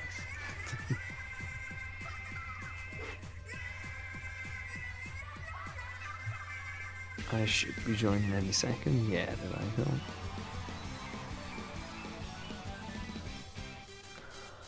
Alrighty, so Rainmaker on Snapper Canal, eh? Yeah, Rainmaker Snapper Canal. We've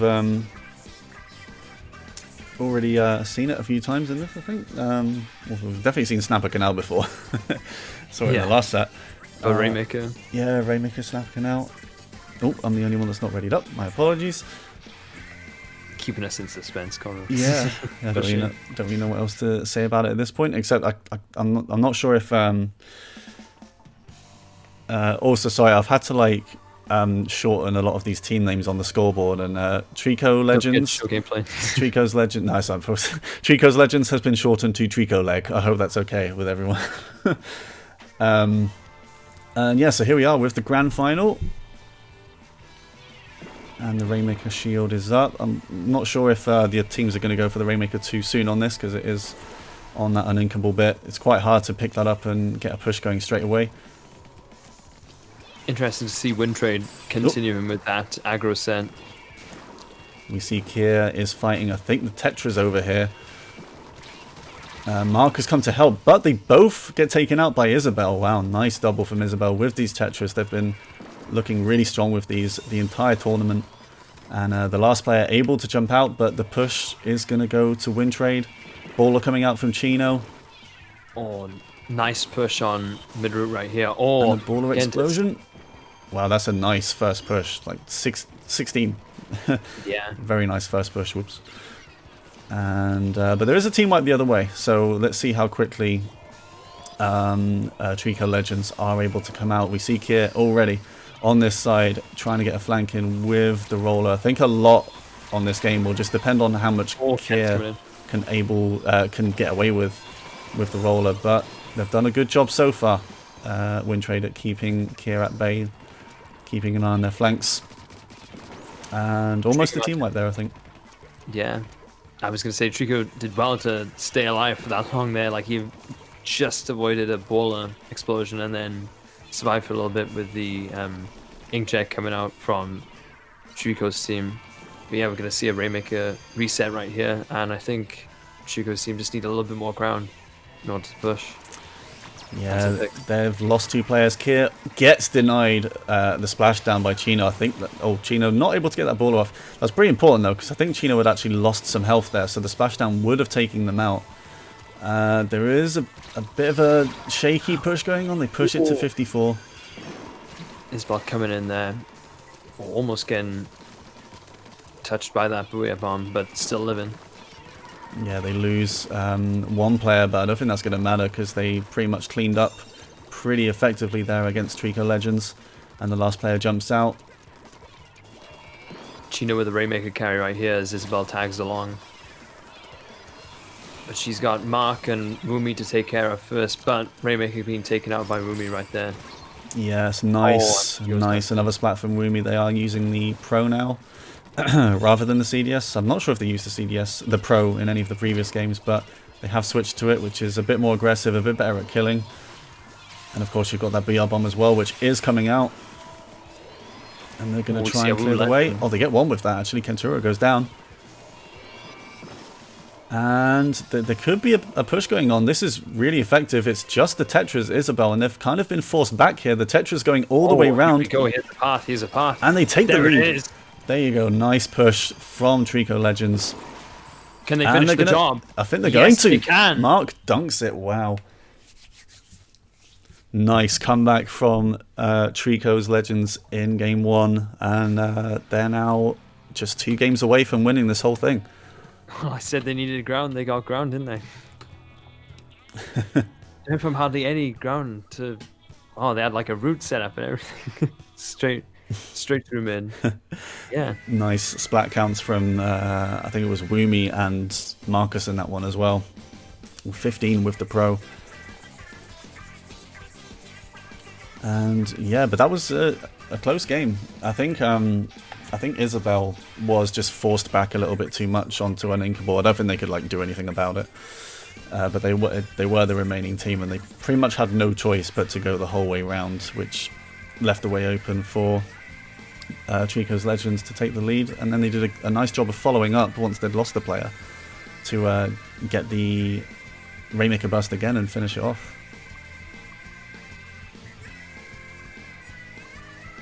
So we're going to go to game 2, which is Splat Zones on Wahoo World, and I don't think we've actually seen this on stream yet, not on my stream anyway. Maybe we'll see when we go for an aggro weapon, so we have all aggro and all aggro team. Yeah, they did. Wintrade did do that in that one game, didn't they? I think they went back from that in that game. I've actually forgotten, and it was literally last game. There were still 3 dualies on there. Still 3 dualies, and was our with T-Tech or? This is terrible. I should know this. I'm sorry. Yeah, we need that database space.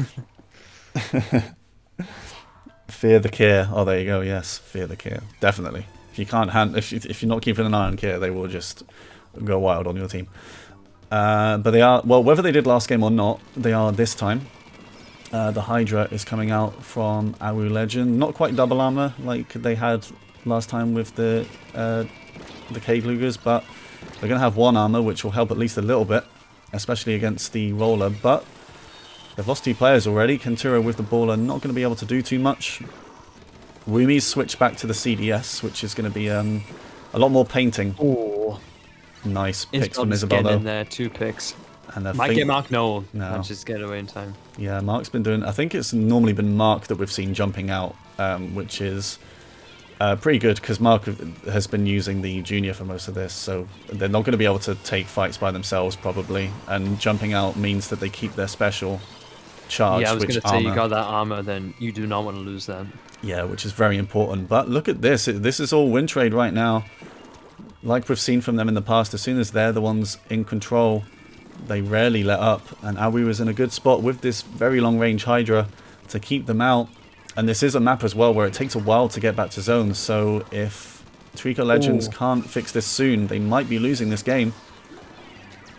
Yeah, we see Kier trying to sneak in from the right there, but Isabel and Ken. Oh, I think here it is, but they've been wiped. Oh, I think that's going to be it. That's probably going to be game. They came very close to taking the zone with the rain and the Booyah Bomb. Yeah, most likely a knockout here. What a response to that first game. That's 1-1.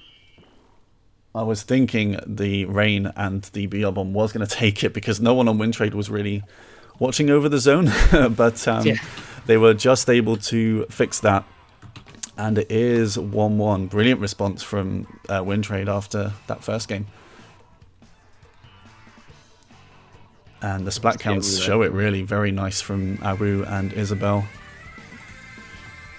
we were especially on that Hydra with 9 picks, and some of it probably that might have been from armor as well, but still, I think that might be the better choice against these comps that Treekos Legends are bringing out.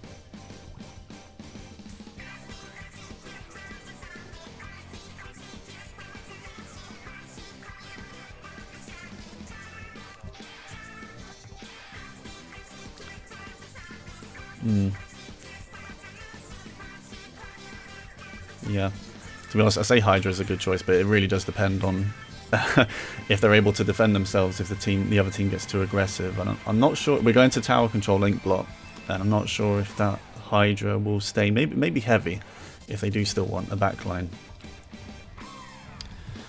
Oh wait, hold on. Sorry, I've just noticed something on my stream. Lou, I think you've been muted. Oh wow, really? Yeah. Wow, I'm really sorry. I'm not sure how long that has been for, but Wow. you're not muted anymore. To look back at the VOD, wow. That might have been since the start of the set. But anyway, Oh my sorry God. everyone. Okay. Lou is back now. Oh. For the rest of the set, you will have 2 commentators as you were supposed to have. But it is 1-1. We're into game 3 now. Tower control, Inkblot Art Academy, very close, 2 very close games. Well, no, the second game wasn't close, but the first one was. But it's been a close set, 1-1. And what are we seeing? Not too much change, I don't think. Opting for a pro here again, Woomy. I think we they do see a gal coming out from Chino. Yes, and we are seeing the excuse me, we are seeing the Hydra again actually for Maui. It was a good game for them, so I can see why they might want to stick with it. And I think they see Kier going for a flank over there. They just managed to spot them, and Kier is going to avoid that Hydra for now. Might go for this Gal instead, not Gal Julies. And I think advantage goes to Treekos Legends at the start of this. Awu is going to do what they can to keep them away, but they're already pushing up this top right side. Some good aggression coming out immediately from Treekos Legends. Treecko getting a nice pick on Isabel there as he rides tower. Wumi is going to push up and try and take on Kent. But, gets taken out because Abu Legend helped along the way. Yeah, this is looking very good for Treekos Legends. They finally lose one of their really aggressive players with Kier. BR Bomb comes out to ensure they get a few more points. I think finally Wintrade were able to clean up. But a push to 38. Pretty good on this map. Yeah, very good start. Almost getting to the last checkpoint, even. Kenjiro not quite able to get anyone with that baller. This roller is around here somewhere. Kier on the roller does get taken out. And Wumi goes down as well. And I mean, it's kind of a wipe, but they've not really got the players alive still. I say that, but Chino is all the way up here. Managed to survive. Mid looking empty right now. So you only had Isabel.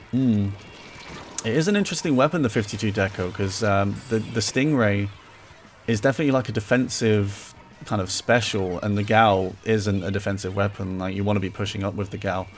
Yeah. So I low-key like it though. Yeah, it's it can definitely be made to work. But if Chino is going to push up, it basically just means they can't rely on a special. Like, they have to just do the work with the Gal and the curling bombs. BR bomb coming out. They've only pushed it to 74. They're still behind Wintrade. Wumi has switched back to the Pro rather than the CDS, which I think is a good decision, because they definitely did really good work with that Pro in the first game. Seems like a good time to push And now. Kier, nice kill. Whoa, 3 for Kier. Oh. 4 for Kier. Oh, Wow, quad. great quad from Kier. Quadruple kill. And I'm really hoping they clipped that. Nice quad coming out from this very prominent roller player. They're still trying to get some, but they get caught out by Awu, who spaces themselves very well. But the bomb is going to take out the Hydra. And there's a lot of players going down right now, so I'm not sure. Okay. Mark on the left, yeah, trying to engage with his bomb. Kier is pushing up again straight away. It's being a huge thorn in a Wintrade side right now with this roller. But they do lose 2 players, so maybe a chance for a push here. They've already got Kenturo on this high platform, but they get stopped by Wumi.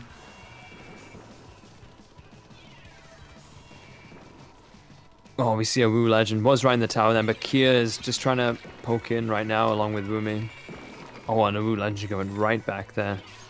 So you could see another push from Treecko Legends right now. Yeah, let's see. There's still a lot of fighting mid. 2 players again go down for Wintrade. They've pushed it to 69. They do need a bit more than that. Kier with another splat, but they get taken out. Isabel just trying to make something happen from mid with these Tetras. But it's just not happening for them right now. I think the pro realized they were coming.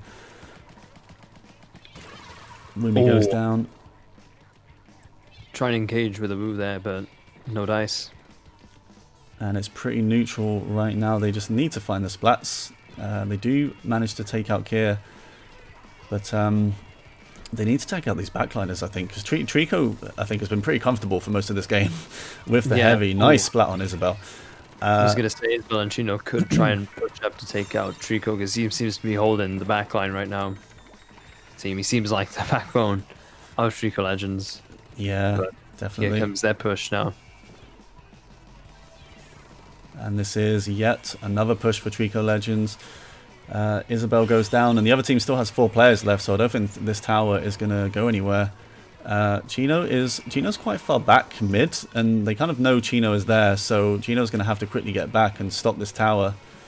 Of course, they do have that Stingray on that gal, but they've just opted not to use it. We're down to the last 3 seconds, and the whole team is wiped for Wintrade. That is going to be 2-1 to Treecko Legends. Very nice game for them again, and they have, well, 1 more win and they've won it. Yeah. You brought up a good point with the 0.52 Galdeco, though. I don't think I saw a single Stingray from them. Oh no, there was one. There was one. Yeah, more. Didn't quite catch it. Yeah, I mean, yeah, it wasn't. I don't think it was on my stream at all, so can't say how effective it was. But yeah, maybe they didn't see it either. But maybe they like just used it as they were about to get splatted. Yeah, but that is the issue. I think the biggest issue with that weapon, besides the fact that I don't think curling bombs are all that good anymore. I mean, they're good for like getting places quick, which is why they're probably a little better on something like the roller, which Kier is using. But of course, the special just doesn't seem to correlate with what the weapon does, if you know what I mean. But I mean, I'm sure that wasn't the only reason why they lost that. That was a really good performance from Treecko's Legends, and a nice quad during that from Kier as well. Oh yeah, absolutely. Can they take it in game 4 though? Yeah. Will they take it all? It is, yes, championship point here for Treecko's Legends. And they're going to have 2 of them because they can afford to lose 1 game at least. Yo, shout out to Mario Kart Wii. And yes. Shout out to Mario Kart Wii. Anyway. Again, we're seeing Rainmaker Sturgeon Shipyard as well. We're seeing no Shredder, so I'm not sure if either team is going to really go for the pop here. No one really is. Chino gets taken out. Wumi gets taken out. Kier is now going to go for the pop. And they're going to immediately go in for some splats here, but they do get caught out. I do like when you're a roller, getting that Rainmaker burst is very nice because you suddenly have all of that turf to move around in, especially since Kier has been opting for Ninja Squid builds as well. And Mark with the bomb against the wall. Savage. Stops the Rainmaker from going anywhere. They're just down to Kenshiro now, Wintrade. We do have a jumper. I think they're probably going to be fine for jumps because they have 3 Jawleys players. No, it's not trying to push in. I think she got Treecko. Wow. Mark's trying to make something happen, pushing in with this junior that I think Marcus is still using. Wumi and Kier. Oh, look at Kier actually. Kier's already up on the top left. I think they're aware that Kier is there, maybe. Or Kier misses a flick. Or gets punished for that, sadly. Almost a minute and a half in though. Look at that scoreboard. There's only like 5 points between them. Not much of a push from either of the teams. Yeah. Well, Wintrade have opted for a much more aggressive comp again. They haven't got a backliner. Awu has switched back to the T-Tech. It's just Awu and Chino right now. I mean, they have the lead by 1, but it's not much of a push. Almost getting Kia, but has to go back into that. That BR bomb is definitely going to take them out. Nicely placed BR from Treecko. Nice splat on Isabel.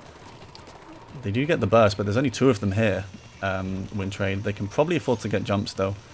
I think that could be a big factor in this game, just being able to jump back in with all of these dualies that they have. It's 2v2 right now. Chino has it. Isabel is pushing up, trying to make something happen.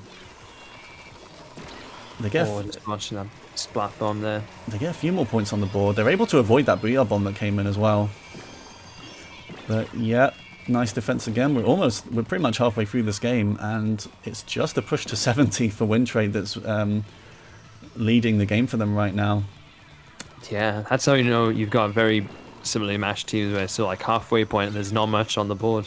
Yeah, but they've been caught out a bit coming here. in with a Rainmaker push. Oh, there was one player left and it was Woomy and they were mid, so Isabel sadly had like dropped down, so they weren't able to get more points than that, but still 43. Just able to, I think they just kind of wiped the rest of the team except for Woomy. Of course, Woomy wasn't in a position to stop the Rainmaker being pushed. So that is a bigger push for Wintrade. And we could see this set go to Game 5 unless Treekos Legends are able to get a better one and finish this tournament. One thing's for sure is most certainly going down to the wire as we see Treecko with the Rainmaker, just trying to wait for them for some support from Mark. Oh, but we see the ball coming out. Isabel was waiting for that Rainmaker to come over. In a bit of a spot now, though, they've got quite a lot of players on them. Takes one. Nice work, really. I mean, they would have been really impressed if they managed to get two, but they stopped one of the players. And Kia trying to engage with Kent right here, but going on the bridge. Treecko does pick up the Rainmaker now. What can they do with it? Kia is again trying to get on this left side. The Tetra knows they're there, but the Tetra kind of dodge rolls away. I think the Tetris is just going straight for the Rainmaker. Yeah, Kia does get a splat, but the Rainmaker got stopped. And they're 2 players down now, Treekos Legends.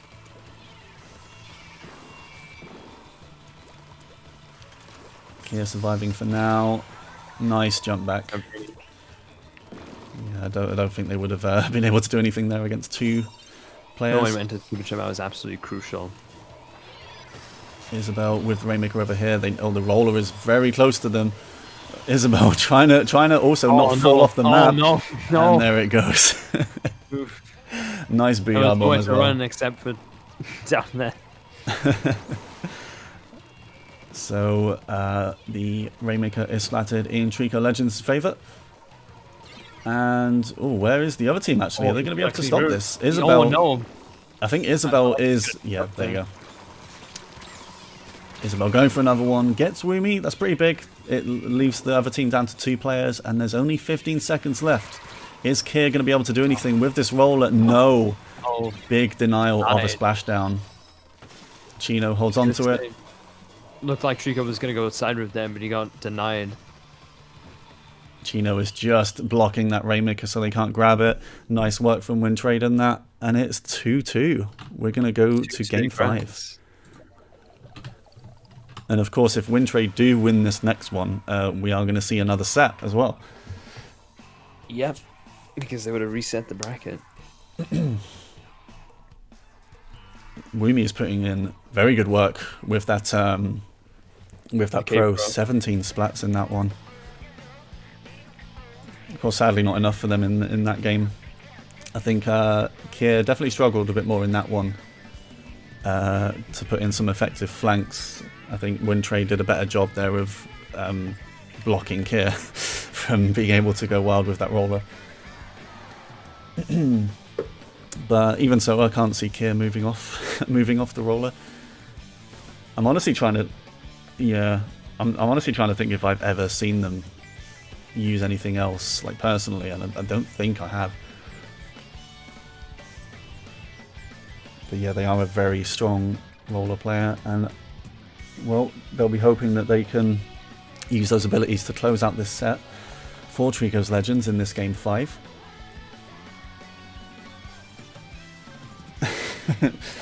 Otherwise, we're going to see possibly 5 more games. But we want to see that. We want to see a bracket reset.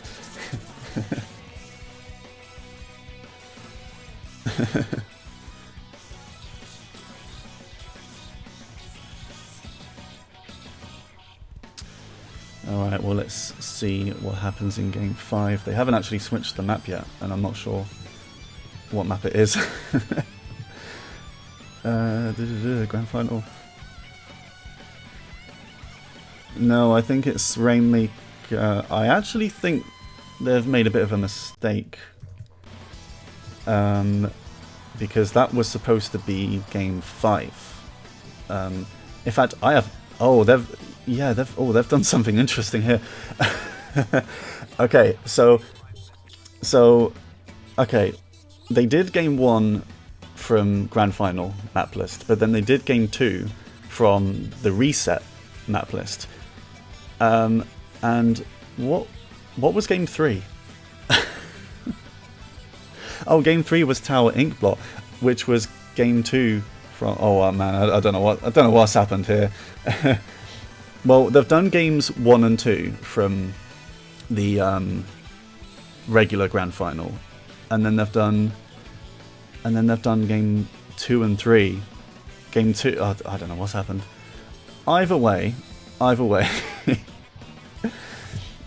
I mean, all that's really happened is they've played one of the matches, one of the games from the reset. All of the others have been from the bracket, the Grand Final map list, but slightly different order. So, yeah, Game 5 was supposed to be Rainmaker Sturgeon, but since they've played that, it will now be Clan Blitz Humpback, which was going to be Game 4. So, yeah, that's fine. I mean, if they do go to reset, they can just do the reset maps and then add in that one map that they left from. Yeah, it doesn't matter really, but that does explain the little delay in setting up this final game. So yeah, we are going to go to Clan Blitz again. Humpback Pump Track, which is just waiting for loot to ready up.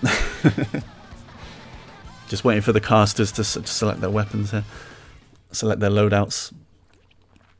But Game 5, Clan Blitz, Humpback, and a lot riding on this game now. The Treecko Legends playing for the tournament win. Wintrade playing to reset this bracket. They're going to opt again for an all-aggressive, all-frontline pretty much comp, and I think that is the good decision. Because, I mean, these are all pretty much frontline players, I think.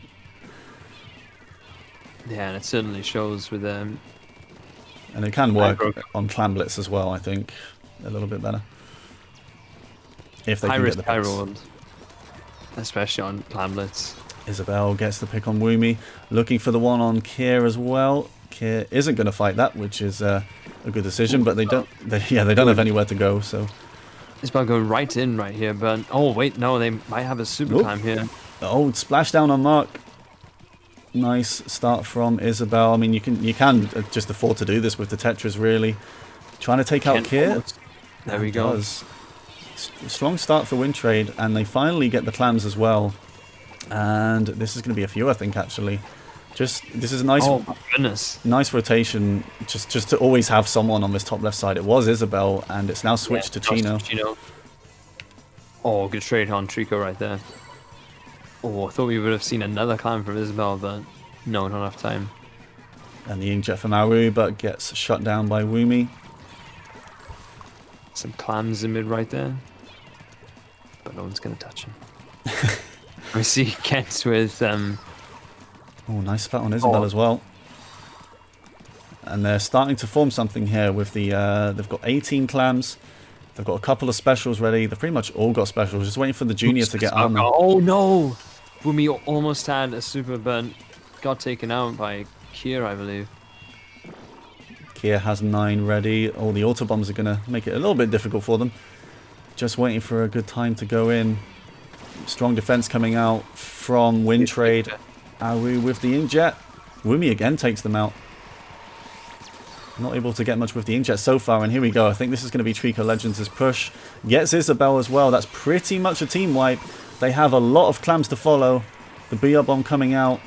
Kier still has that splashdown ready to go, and Kier is going to look to flank on this left side now. Oh, he does get in vertical flick on Isabel. They're down to 1, and the last one goes. That's pretty much a double wipe, but they're not able to follow up with clams. They still take the lead, though. Yeah, it was a very solid push from them. Could have had a bigger lead, but hey, a lead is a lead. Yeah, it definitely is. It won't take too much of a push for Wintrade to retake the lead. Of course, they're probably going to want a bit more than to just take the lead here. I mean, this Fallen. could be the time. Oh, no!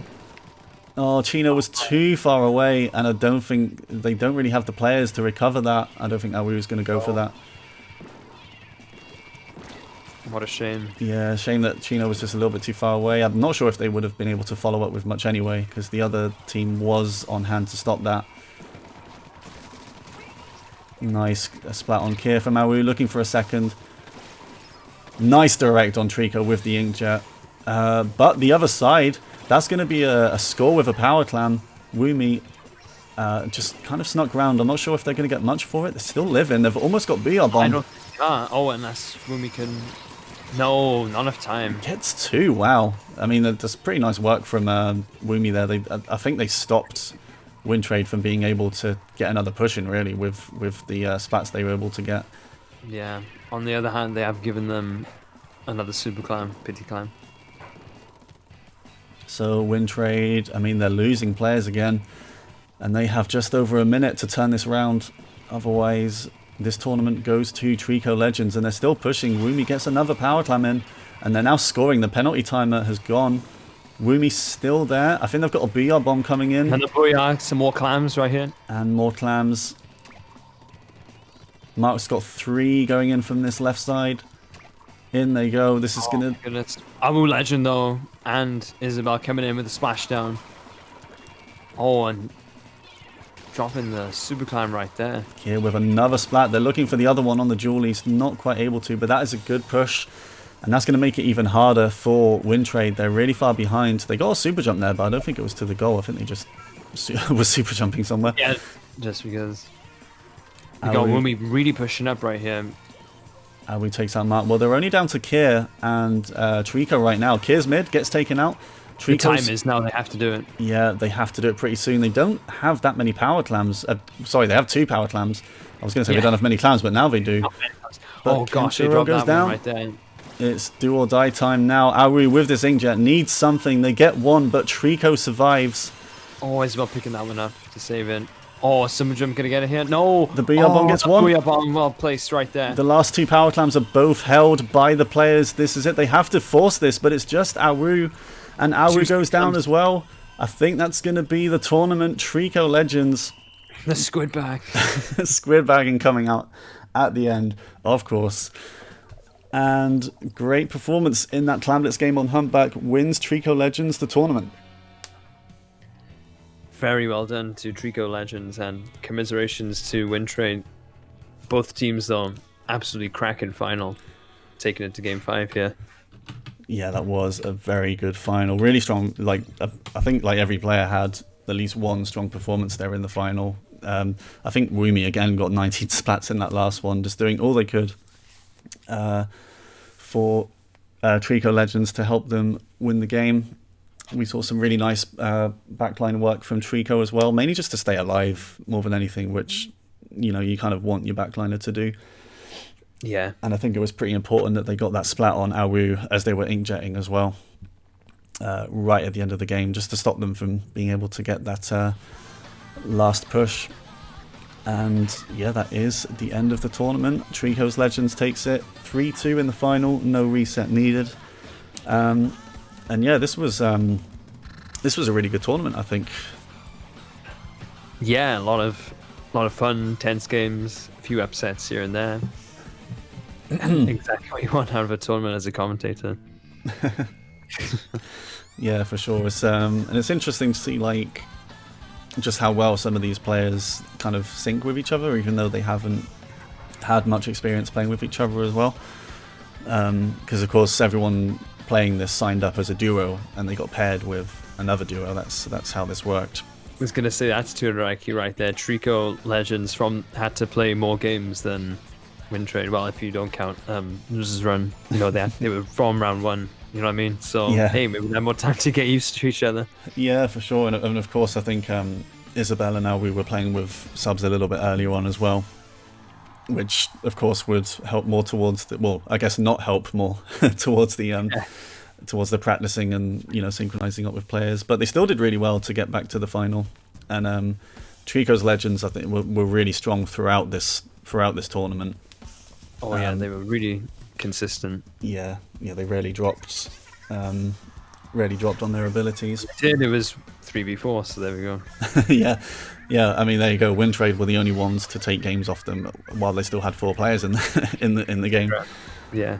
And it was very close to being more than that as well. Yeah, it was a good final and a good tournament. I mean, both of these teams are going to win. Are going to get £10 eShop credit anyway. So there is that. Pixel in the pod chat right here. GG's, it's 2 a.m. Okay, it is 2 a.m. for Kier. Well, respect to Kier for staying up. 2 a.m. gang, yeah. I say staying up, I mean I'm up at 2 a.m. like every night. For being, it was really fun. It's nice to see some people outside the UK. eShop credit. The £10. £10 is something, man. Oh yeah, I used mine for Xenoblade 2. Not Xenoblade 2, Xenoblade Definitive Edition. I won from a Street Pass event. Oh, sorry, Nintendo Players UK. It's called now. Yeah, it was nice to see some other players from outside the UK as well, because at the start I was kind of thinking it would be almost entirely UK players, as it was run by the UK community server. Yeah. But yeah, it's nice to open it up for other people, and we did see other people join. I think both sides in this final had people from outside the UK as well. So yeah, all good, and hopefully we'll see something like this again, because that was fun. Absolutely. I would definitely take part in it again. Yeah, I might try and take part next time as well. Or keep commentating. I mean, this was really fun to do. So yeah, I'll probably do both again, because once I got knocked out of the tournament, my team, I was just like, hop into comms, let's go. Okay. V-Bucks. No, we get V-Bucks shouts. But yeah, anyway. Yep. Craig Aston from Conro. Yeah, thanks a lot for joining me, Lou, for the last few rounds that we saw today. Hey, no worries. Thank you for having me. Yep, and thanks everyone for coming and watching this tournament with me. I'll be sure to kind of save the VOD if anyone wants to watch it back later. And yeah, hopefully if something like this happens again, you'll join me for more matches. So have a good night, everyone. Kier, sleep well, because it's like 3 for you, or 2 a.m. or something. And yeah, congrats to Treekos Legends, and we'll see everyone later. Take care.